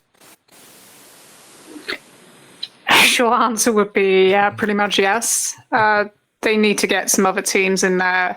If they're not going to do anything immediately with like Zack, then that might be an option. But it does feel kind of very static at the moment, and you kind of come away with the same level of enthusiasm as you kind of see out of Chase Owens and Kenta for a lot of matches at the moment. It's just, it needs something different. It's probably needed something different for a little while, but if you can put Goto back into more of a singles role to help elevate some of the younger talent, then that should open up a gap in the tag division as well. Yeah, we talked about it with like World Tag League. Like there were so many cool teams in that tournament that could have made this division fresh and interesting, and they decided let's go with Chase and Kenta. So yeah, the division's stuck in limbo because they decided to put the belts on Chase and Kenta. Why, I don't know, but yeah, hopefully Bishamon wins here, and then we can do some more cool stuff from there. Following that, we'll have the IWGP Junior Heavyweight title match. Sho will defend against Yo. Then in the semi-main event, the Death Rider, John Moxley, will team up with Shota Umino to take on Jack Perry and Ren Narita from the House of Torture. And we had a question here from @SmarkInfested. She says, one of Shota's lessons to learn seems to be I can't do it alone. And as a result, Mox is joining the cause. Who else out of New Japan would you personally recruit to be his allies? I don't know if he should recruit other people outside of New Japan. I feel like his home right now for the time being is Hantai, and he should be teaming up with people from Hantai. I don't want to advocate for this necessarily because he has looked rough in the ring in recent times, but probably teaming with Tanahashi could help him a lot. You're in my head. Yeah, he's like sometimes, and when you see him up close, he has so many mannerisms that are similar to Tanahashi that it kind of catches you out a little bit. But absolutely, that should be the endorsement. If you are going to make him if you want to, attempt to make him your next ace, there's no better endorsement than that. And keep him as that kind of clean baby face. Don't try and temper the waters by putting him with anyone else. So, yeah, that would be the one for sure if they can do it. You have, and he is kind of torn, isn't he? He in some ways, he's kind of torn his identity between the kind of that Tanahashi role and this kind of connection with Jon Moxley. So it feels like you'll have to break that one way or another for him to kind of reach his next level with his character. Yeah, I think Tanahashi is a great person to really align him with. I mean, we kind of saw the blueprint for it when they had them team Wrestle Kingdom with him. Who was it was a 6-man team. It was like Tanahashi, Shota, and Naito. Was he teaming Naito? Teaming Naito? It was he did. It was the Muto match. Yeah. Tanahashi, Umino, and Muto against LIJ. Yes. So yeah, they already kind of messed with it before. Like, keep doing that. Like, put him in there with Tanahashi. Have him get a big win over Tanahashi. Have Tanahashi really endorse him. I think there's a lot that'd be cool for having Tanahashi kind of help him out in this battle against House of Torture. He could bring Muto back in. Oh God! But like, not as Kiji Muto and not as the Great Muta, but like a new gimmick, so that we can kind of circumvent his retirement. But like, we never said that this other version of Muto was retiring, and so he comes in with a new gimmick and helps him. Let's do that. If he could be trusted to not just kind of steal, the Tanahashi's reactions to Muto at the end of that match are some of the greatest things ever. That breaking of that politeness of Tanahashi basically going, "What are you doing?" That was great. But yeah, you couldn't trust him with that, could you? And if it's a good role, it might be a good role for Tanahashi to kind of stand behind him for a little bit if he's not able to be as physical in the ring as he wants to be. That would majorly help. And it does feel with Shota that he is missing something right now, and it comes across in the crowd reactions that they don't buy completely into him yet as well. And that is something that they've got to find a way to correct this year. Yeah. So main event of Sakura Genesis will be the IWGP World Heavyweight Title match, Tetsuya Naito versus Yota Tsuji. We had a question here from Def Triangle 720. From a scale of 1 to 10, what are your thoughts on the Sakura Genesis card? So give your rating and let's hear your overall thoughts on the card, guys. I'd go like a 7. I mean, the top 5 matches or so are all title matches or, big showcase tag team match. They seem to make sense and have a reason, but they're not necessarily like, I'm not looking up and down this card and thinking like, oh my God, Sho and Yo are going to steal the show. Oh my God, Chase Owens and Kenta, they're going to steal the show. Like, I'm not even the semi-main event, like Moxley always delivers and Umino seems to have a different energy when he's with Mox, but like they're going against Jack Perry and Narita. Like there's going to be a lot of walking and brawling and that's going to be fun, but nothing here screams like, man, this show is can't miss. And then the stuff at the bottom is kind of weird, which I guess you can't fault them too much because there's no, they got to get everybody on the show and they got to do stuff. But it's like, what are we doing with Zach? Why is David Finlay wrestling juniors? Like, what is going on? This is a weird card. So I don't know. Main event is probably the one that everyone is looking most forward to, Naito and Tsuji. I think it's very telling that you got Jon Moxley on the card for no reason whatsoever in the semi-main event. So that probably tells you something. Yeah, well, we all know when he's coming out after done with, so I'll spoil it. I'll spoil the surprise. There we go. But I'd go maybe slightly higher, 8, but it's all about the main, really. So I'm really excited to see how that match works, to see how Tsuji goes in that spot, especially after Dominion with Sonata, and kind of how much of a shock that was to everyone, of how much fun that was. The junior tag is probably something that's the most exciting in the undercard for me. I think that looks quite attractive, and it's good because it protects Driller as well, who's still recovering from his tricep injury, which was crazy when he wrestled on it before, the state of his arm. So that's good. There is David Finley's Bushi's going to get beat again. So yeah, he really did need to get that win on the on the final show. But it's all about the main. Yeah, even with having, I know a lot of people, especially AEW base, will be interested in kind of Jack Perry and John Moxley being on opposite side of the ring, and I'm sure that's going to play back into a story at some point. But yeah, it's the main, isn't it? And it's all about, can he step up again on this level? Can Naito, lead him through, and can they create that excitement? It should be a really hot crowd as well, which is always, to me, it always plays a part in it. So it should be a big hot crowd and just something different. And I think there's lots of different kind of possibilities even in your head. And even though we kind of go, okay, yeah, John Moxley's there, you think he's coming out of the main, that probably reduces the chance.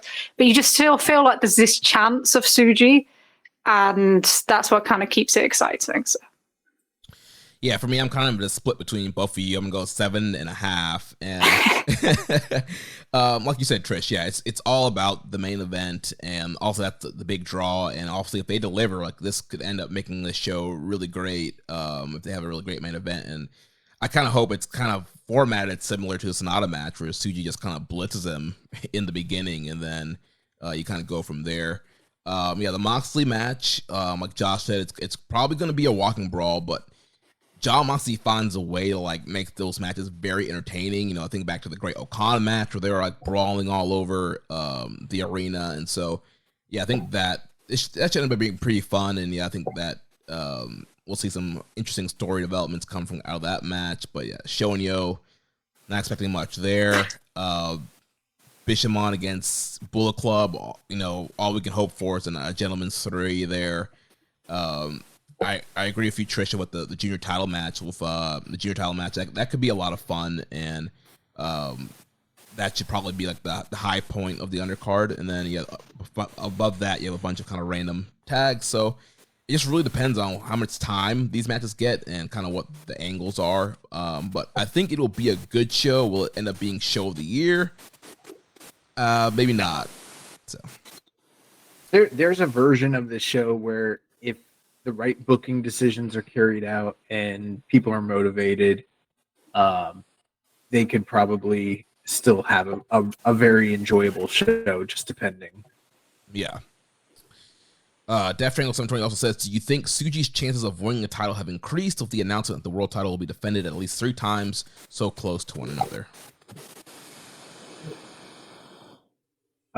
No, I think it's gone down exponentially, because we would have to assume that I could understand the logic there, because oftentimes Gedo books these guys to have short title reigns, and so if it's being defended often in a short period of time, maybe that lends some credence to the idea that he could be the winner. But at least one of those title defenses in the US and in California, and he's not really a proven draw there at this point in time. So it's hard for me to believe that that's where he'd be defending it. Honestly, like, the way things are going, I'm reading the tea leaves. I think it's John Moxley. And I think the fact that John Moxley's on this card, even if John Moxley's not winning the title, which I think he is, but even if he wasn't, the fact that he's in the semi-main event and him and Naito have a date just a few weeks out from this tells me Tsuji's very likely not winning it. If they want to shock me, put the title on Tsuji, because I wouldn't be opposed to it at all. Tsuji's my guy. I just don't think that that's what they're doing. Yeah, absolutely agreement there. Yeah, I have a hard time seeing the Gene Blast walk out with the title. So yeah, his chances have definitely gone down. His last question is, do you think it's time the company stop teasing splitting the world title back to the two belts when they've done it countless times? And he's referring to Tsuji's speech at the press conference where he talked about wanting to bring back the V4.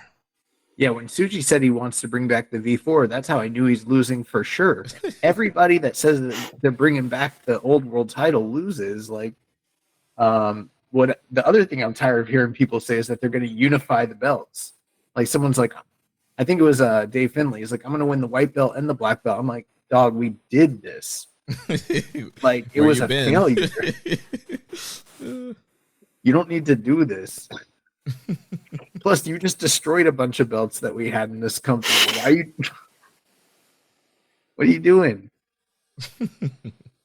It's like imitating like the whole Naito belt destroying gimmick in like a speed run. But I wish they'd stop it. It's a really annoying bit. If you really hate that title that much, then get it changed. But we don't need to do this to every other title program. Just stop it. Yeah, and it's like, why do you have guys like bury the current world title? Like, I get it. Everybody loves V4. That's why.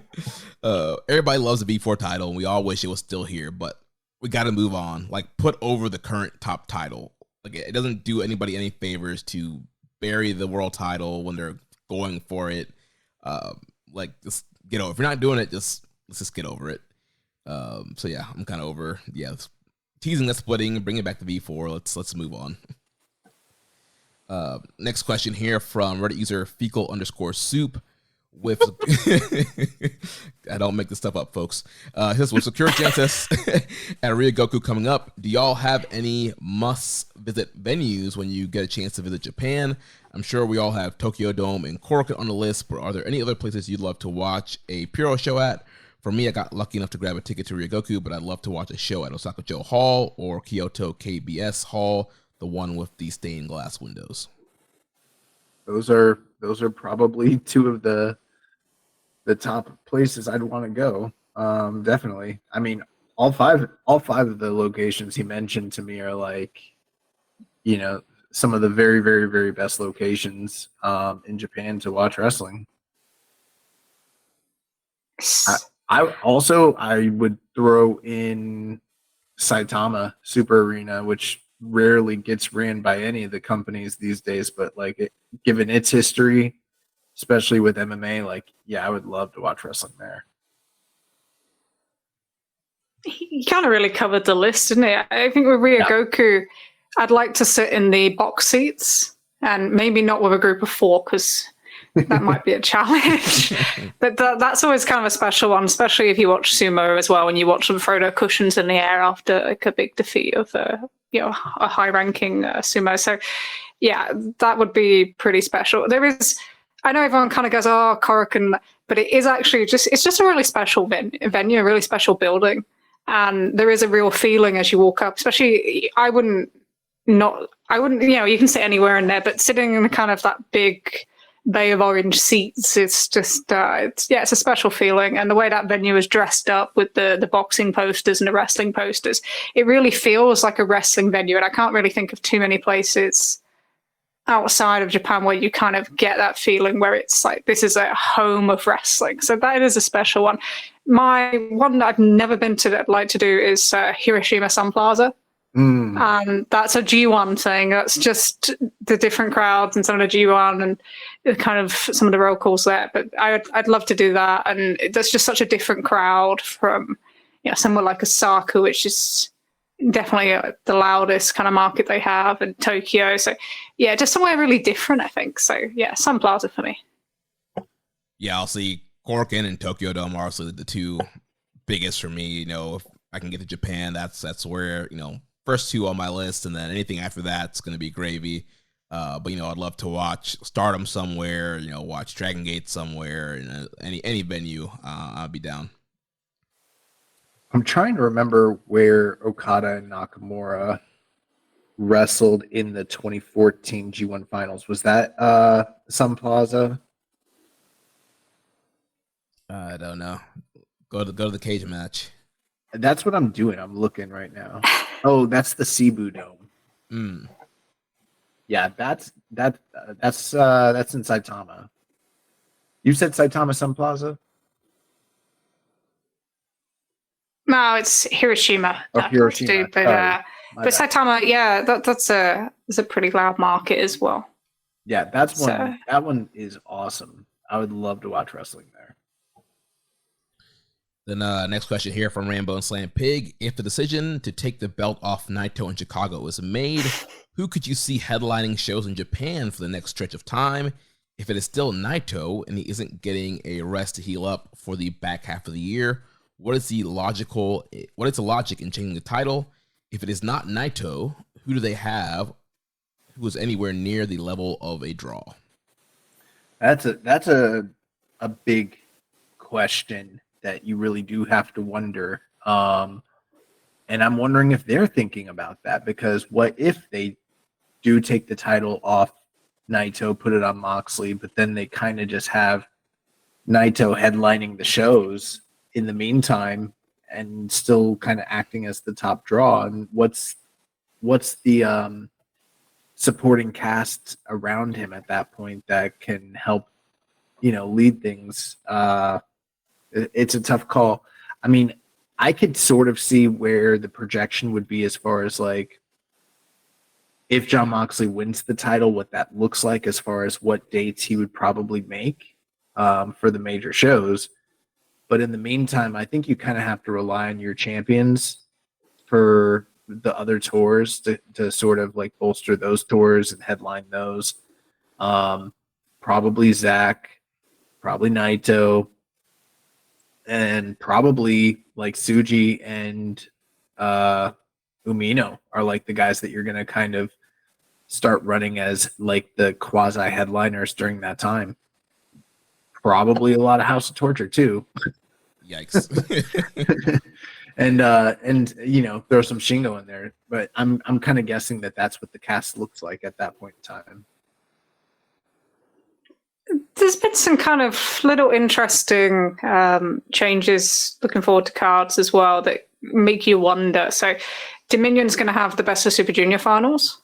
Yep. So that suggests that there might not be a world title defense there, which kind of feels like something they would do if that's so close to Forbidden Door. We still don't have a date or a confirm venue for Forbidden Door yet, but that would feel like it would fit right in. Dontaku has a very interesting color scheme, very kind of US flag feeling scheme, as a few people have pointed out. So I wouldn't say that if Moxley was to win the belt that he couldn't work Dontaku. I think he possibly absolutely would work Dontaku. And that's probably the big thing with Jon Moxley is that he's not afraid of the travel. I think he would make more dates than possibly anybody else that you could put the belt on. And I know there's this kind of fear of losing another title abroad, especially a main title, especially after, Kenny was unable to make it back to Japan for any kind of dates with his US title last year. That sits firmly in the mind. But Moxley is someone I think who will make as many dates as possible and isn't kind of being used in a top way in AEW to kind of justify him not being around. They still need him. He's still their most consistent ratings draw. But he wouldn't be in a significant singles program because he would be protected by the belt. So he absolutely could work the main shows. He could make Dominion. He could make Dontaku. He could possibly even work a few Road 2s if he feels like it fits in with his schedule. So I'm not as afraid of that as I think a lot of people would be. But seeing the Best of Super Juniors headlining at Dominion, as they announced, was definitely an eye-opener. I think as far as Mox is concerned, I think do I think he's a major draw in Japan and he's going to make a huge difference to business when it comes to if he was working Road 2 shows? No, not really. But as an attraction at the top of the card, combined with the fact that Naito's still going to be on the card, Zach's still going to be on the card and everything like that, that's where I think that it would be somewhat effective running him at the top, especially if they're sort of doing it in the Puro traditional way. We've seen this in the past where a champion or a star from an outside organization comes in, wins the title, goes on a run, and then drops it to whatever other star you're trying to establish. They did this in the 2010s when Marufuji came in. He beat Tiger Mask for the title, went on a tear, and then eventually dropped it to debit. Most recently, we saw Nagata and Kojima do similar things in outside groups as well. So there is kind of a history of this.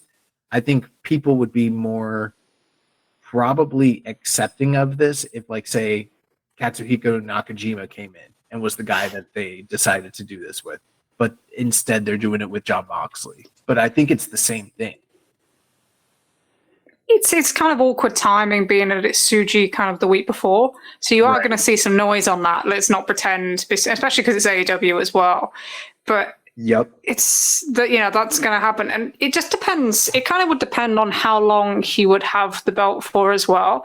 Because when you get to August, you've got G1 season, July, August, but they also have their build in AEW for All In, and then they lose Danielson, so they're going to need somebody as a focus for Collision.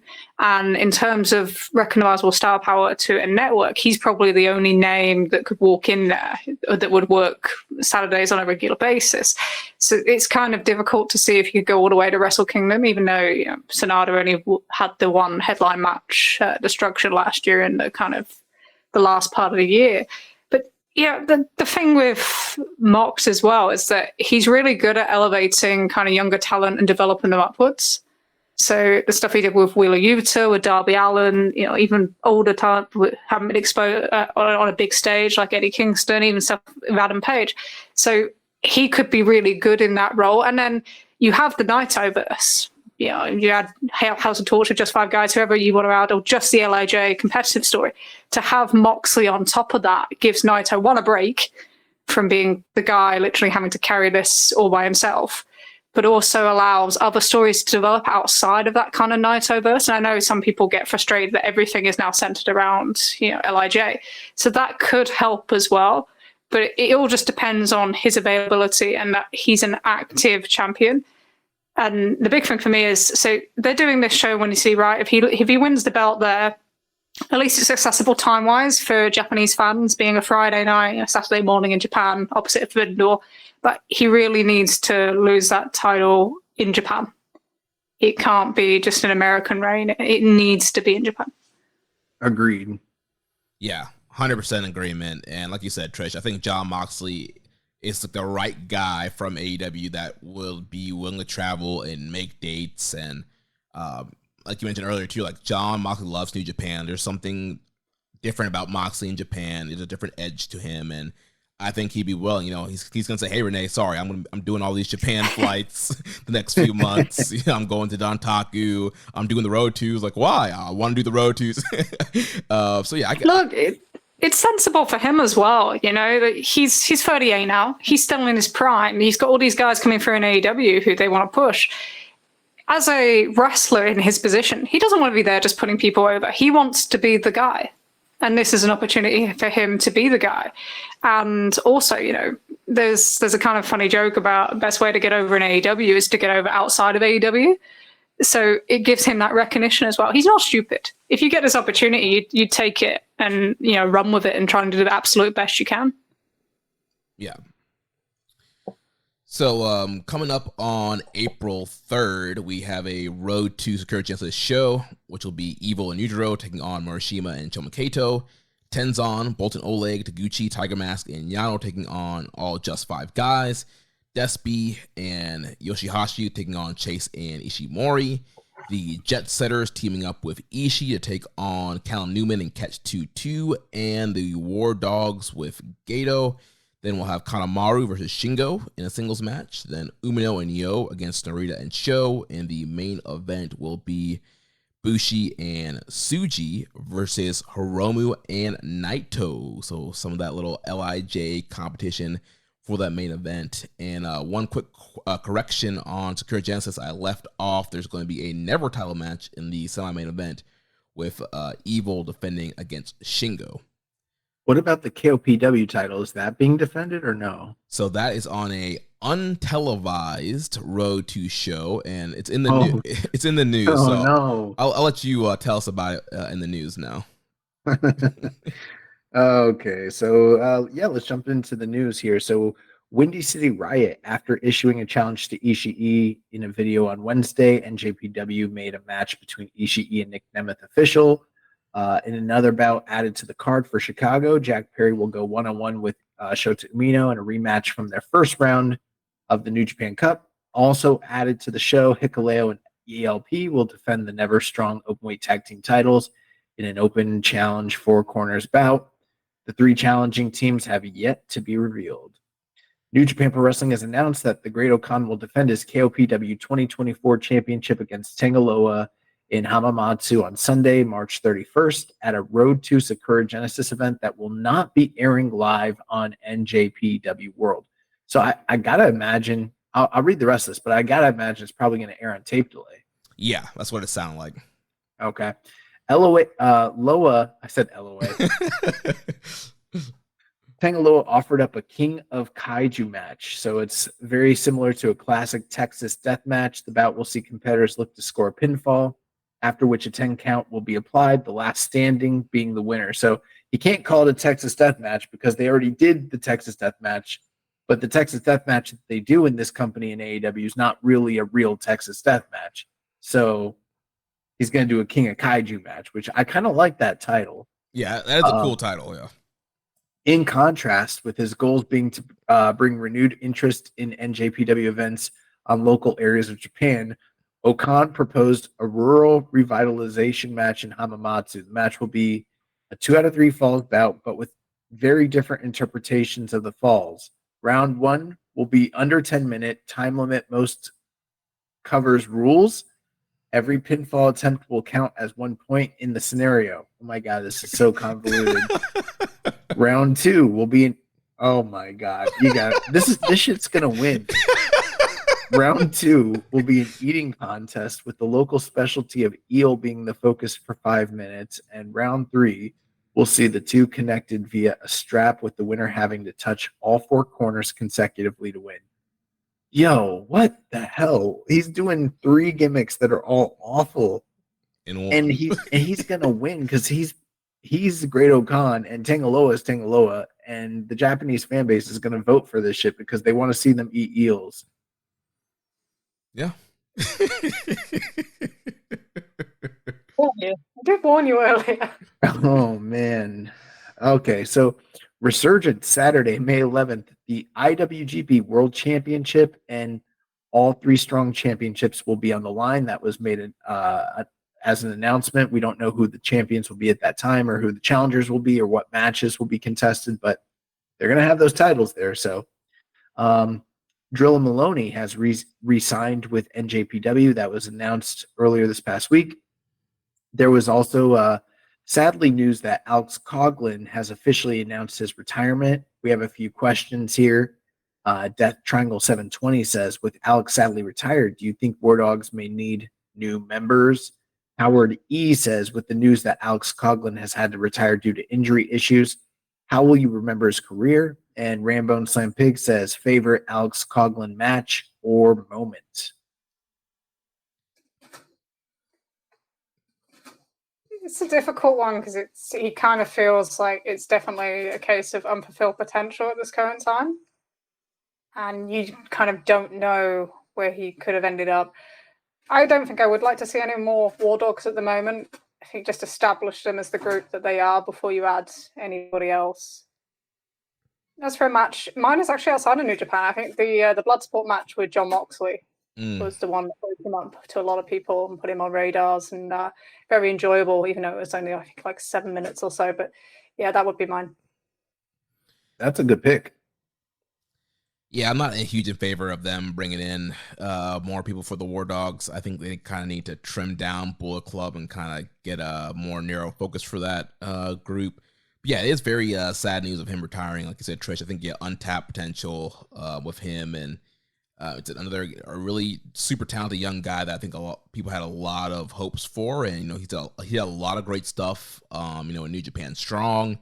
During the pandemic, there was that great feud with him and JR Kratos that was really enjoyable, and he's just always kind of been a really steady guy on the roster. And so yeah, it's gonna be sad to see him go, and one of my favorite moments is going to be him walking down to the dog pound cage match.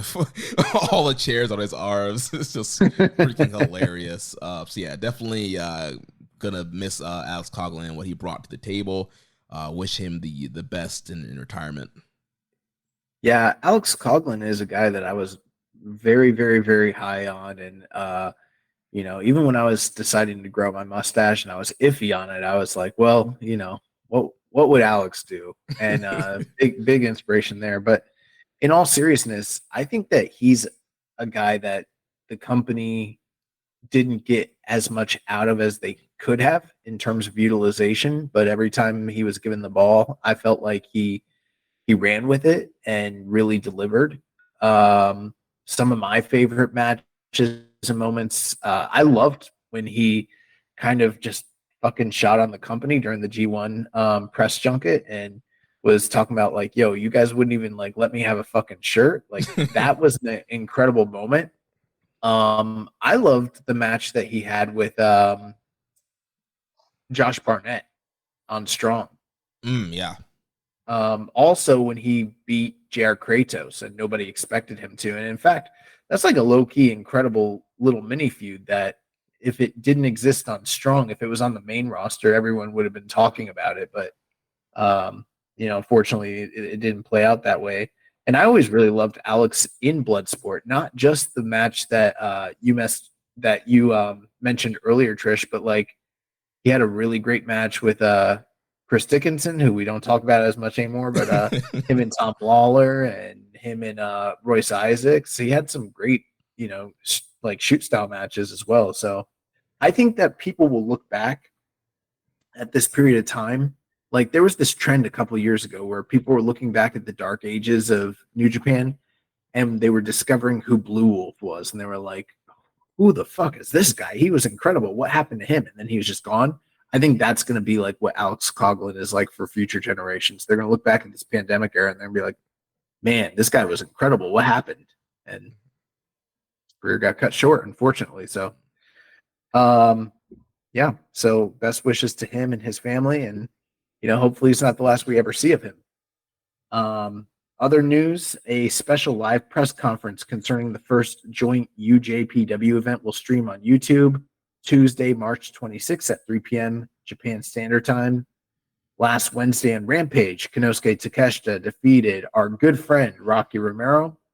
Matt Riddle will defend the NJPW World TV title against Kosei Fujita this Friday at MLW War Chamber. We will be there live in attendance. If you're in the St. Pete area, hit us up. We'll grab a drink.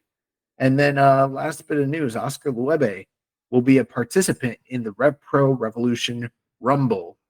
And that is going to do it for the news. All right, we got a few other questions here, and then we'll get ready to wrap the show up after that. So, friend of the show, Rich Latta says, what New Japan wrestler will end up in the highest billed Forbidden Door match? You dirty bitch.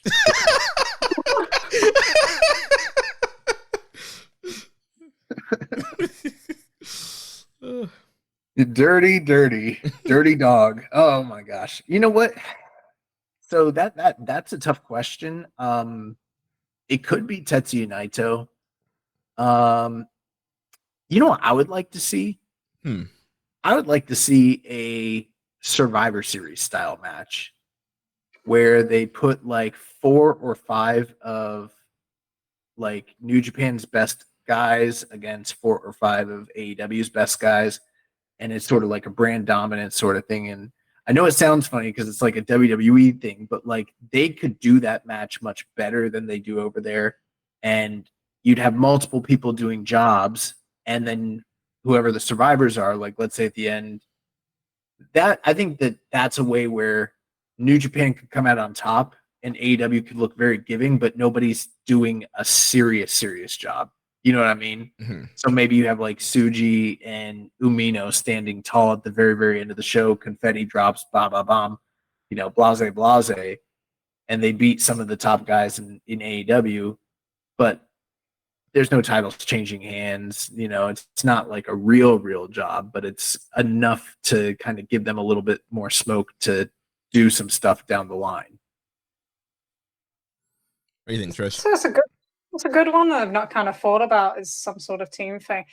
And the other complication is that CML are going to be more involved this year. So I kind of feel like one of the title matches will be kind of a multi-person match, maybe a four-way, something like that. Especially if John Mox is champion, then you can easily do a four-way with someone from AEW, someone from New Japan, and someone from CML. I don't think it's whoever faces Bryan Danielson. I don't think he's going to main. So I think I'm going to go with Shingo. I would love that. Because I think that I imagine he's going to be involved in the title matches. My only downside on that is if he faces Bryan Danielson and then Zach's in that one. So it's kind of Zach or Shingo, but I'll go with Shingo. Yeah, I think those are very good picks. I think, I don't know, I feel like Naito being a top star, Naito's kind of been in the background for a lot of these Forbidden Door shows. I think the first one he missed, and then the second one he was in a 6-man tag. So I think that, if he's good to go, I would try to put Naito in a big, interbrand match. And maybe you could do a rematch of Naito and Moxley. And if you want to get the belt off Mox before G1, you could have Naito beat him at Forbidden Door and take the belt back. 2-match series, flip it back, boom, boom. But that's gonna go against what Trish was saying, where he needs to do it in Japan, but might be a situation where beggars can't be choosers, and this, Yeah. Next question here from NJPW fan 13. He says, my question is, do you think any current junior heavyweight tag team will beat the record of Gato and Jado combined days as IWGP Junior Tag Team Champion, which is 960 days or 4 reigns? TJP and Akira are the closest with 372 days combined. I doubt it. I mean, you just never know, but I really doubt it. Yeah, I mean, Catch 2-2 would probably be the best to do it, but I can't see anybody else doing it. Anybody doing such? Say that one more time, Trish. You froze. Sorry. There's just too much turnover these days to see anybody being able to have that sort of reign. Yeah. He also asked, do you think New Japan will put Sho and Yo in the same block in this year's Best Super Junior? I hope not. Yeah, they're already doing it at Sakura Genesis. That's one too many for this year. My question is, do you think they put Sho and Yo in the Best of the Super Juniors? Period. I mean, I'm sure that, they kind of have to, but yeah. Should they? Should they? No. Will they? Make it more selective. Let's limit the field, Let's leave the champion. One of these guys is going to be the champion going in. Let's leave the champion of the tournament. Strip him. We're putting the belt up in the tournament. Hell yeah. Do you know that maybe you could actually see that happening if the finals at Dominion? Yeah. That is now that's kind of going around my brain. So. Well, we do. Is Dantaku before or after Super? Oh, Dantaku's before Super Juniors. Yeah, May 3rd and 4th. Yeah. I don't think either of these guys is headlining well, okay. I'm trying to think. Never mind. Disregard what I was going to say. Do you think that it has to be Desperado to finally kind of win Best of Super Juniors at Dominion would be probably the best way to going forward if that is going to mean?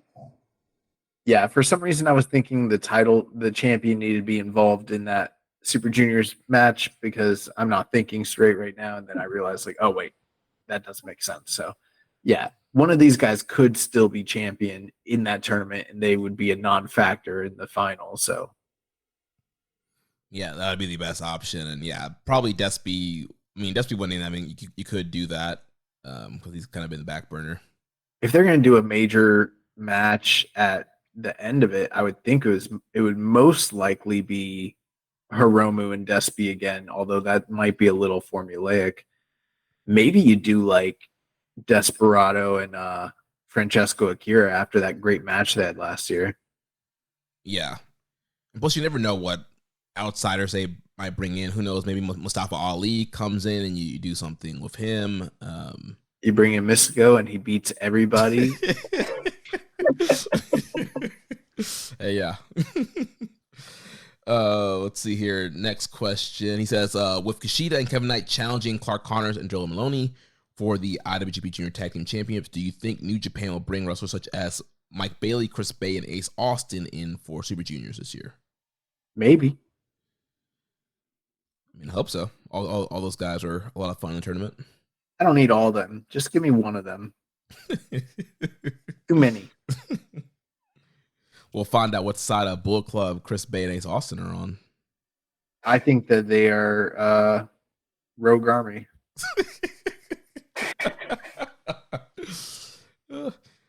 Solid Dude says, just curious, do you guys watch other Pure Resu promotions? If so, have you considered discussing matches unrelated to NJPW? His name is Solid Deuce. I thought it was like Solidus, like from Metal Gear Solid, like Solidus Snake. I've never realized that this dude's name is Solid Deuce. Oh my god. No, yeah, I do watch some other Pro Resu promotions, but like only recommended matches that I parachute in for from time to time. But like, I don't think I've watched a full card of any other company in like years. So I don't follow any of them closely enough to talk about it on the show. And I really don't have the desire to, the same way we don't talk that much about any other company because this is a New Japan podcast. What about you, Trish? You watch any other Puro? I watch quite a bit of Noah. A little bit less this year, has to be said. And some Tokyo Joshi and then some All Japan. But it's difficult to find the time to watch everything, to be honest. Mm-hmm. Yeah, that's the hardest bit. So. Yeah, there's just so much wrestling. You know, I was trying to like keep it with Stardom a couple of years ago, but I fell off. I mean, New Japan and AEW are the two main things I watch, and then any other recommendations I get, I'll try to squeeze that in. But yeah, it's hard to try and keep up with all the other stuff. Next question here from Foot Impossible 2791. Who you got your eyes on in the current crop of young lions? None of them. We're firmly in the wait and see phase of things, you know. Maybe they might catch my eye down the line, but right now, like, nah. What about Big Bolton? Oh yeah, I guess that's different. I don't even think of him as a lion. Like, you know, first off, he's white. Second off, he's huge. He's barely a young lion. He's kind of fun to watch because his coordination isn't always there, mm-hmm. and he's like running around like a little lost chicken sometimes, or a very big lost chicken, which is why it's quite funny. But yeah, very much wait and see. I don't think there's anyone else that really stands out at current. I believe they call that happy feet in the biz.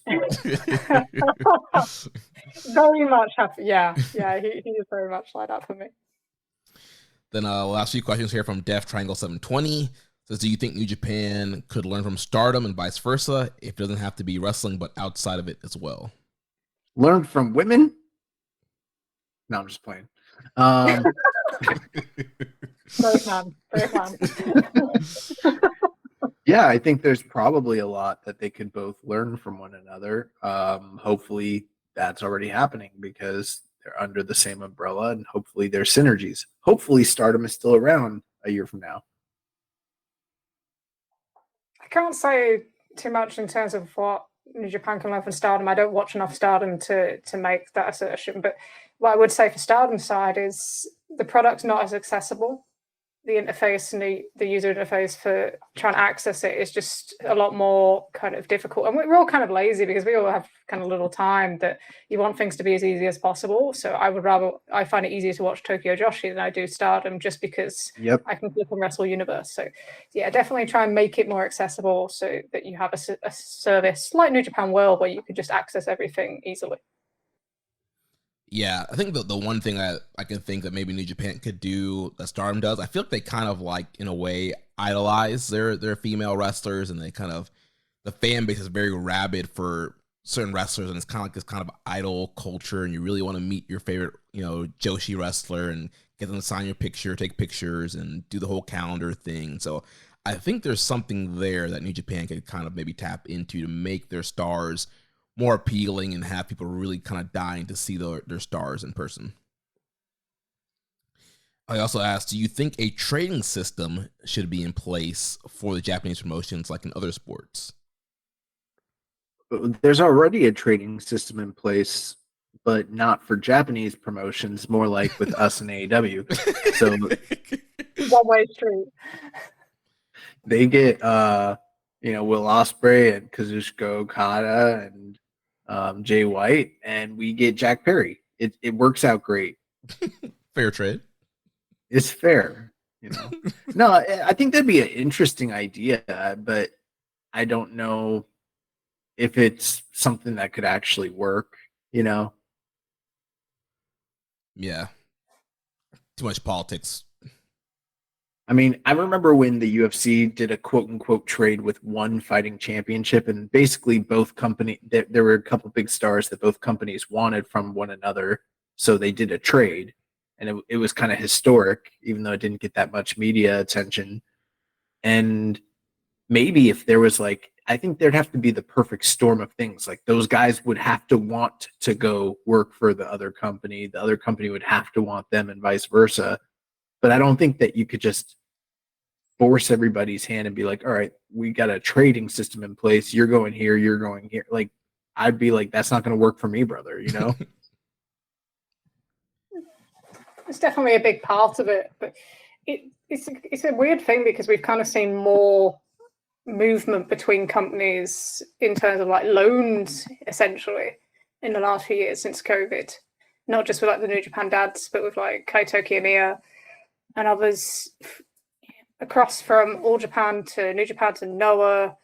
It's a kind of movement a lot more than what we did have, but it is an interesting question to answer in terms of New Japan, that they kind of had the funnel of that talent for a lot of the 2010s, and that's kind of stopped. There's not a Kota Ibushi coming in, or a Kenny Omega, or a Sonada, or a Shingo. So as much as they're all working together now, it's maybe hurt them in terms of developing their roster.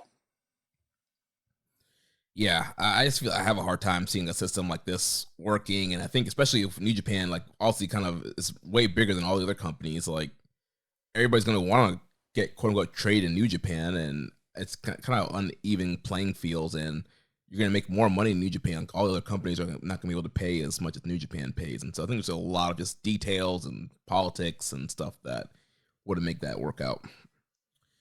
This last question, any chance New Japan can get lucky and have the Motor City Machine Guns back in New Japan? That's based off the news of them. Their contracts with TNA are up, and Alex Shelley filed a trademark for the name Motor City Machine Guns. It's not impossible. I don't know if they'd get an exclusive deal on them, but you never know. I don't think exclusive, but I definitely think they could go back there, especially with Kushida as well, getting more back involved with the main roster. So yeah, I think you probably will see them there, but I expect to see them in AEW as well. Yeah, I'm pretty sure they're heading to AEW, and we know their relationship with the Bucks, and I think that's the next big thing for them to do as a tag team. They've been everywhere else, but also with the New Japan partnership, I could definitely see those guys. Maybe you bring them in for maybe they're in Super Juniors or a Super Junior Tag League. We've already seen them as strong tag team champions in the past as well, so I think there's still a relationship there that we could see them in the future. Well, that's going to wrap it up for questions. We can do a recommended match of the week real quick and get out of here. So Josh, last week I recommended the Rocky Romero versus Mystico match from MLW Intimidation Games. Yeah, I looked at the cage match score and I just thought, I don't need to watch this, so skipped over it. So no, I'm just playing. I watched this earlier today, and I did look at the cage match score, and I thought it was a little low considering what I saw on the screen. I thought that this was pretty good. I'm not sure if I'm completely vibing with the idea of Mystico and Rocky, and the whole heat behind their feud is that Cesar Duran and Selena De La Renta, who are both heels, are fighting. They have an internal power struggle for fake fictional groups within the. I don't know. It's a little convoluted, but the match itself, the work was really, really good. This is only the second singles meeting between Rocky and Mystico, and I think if you transplanted the exact same match and put it in Arena Mexico, people would be a lot higher on it. But because it was in MLW, there wasn't quite the same amount of love and attention for this match. But they worked really hard. I liked how Rocky, being a heel, every time they went to the outside, he gained the upper hand.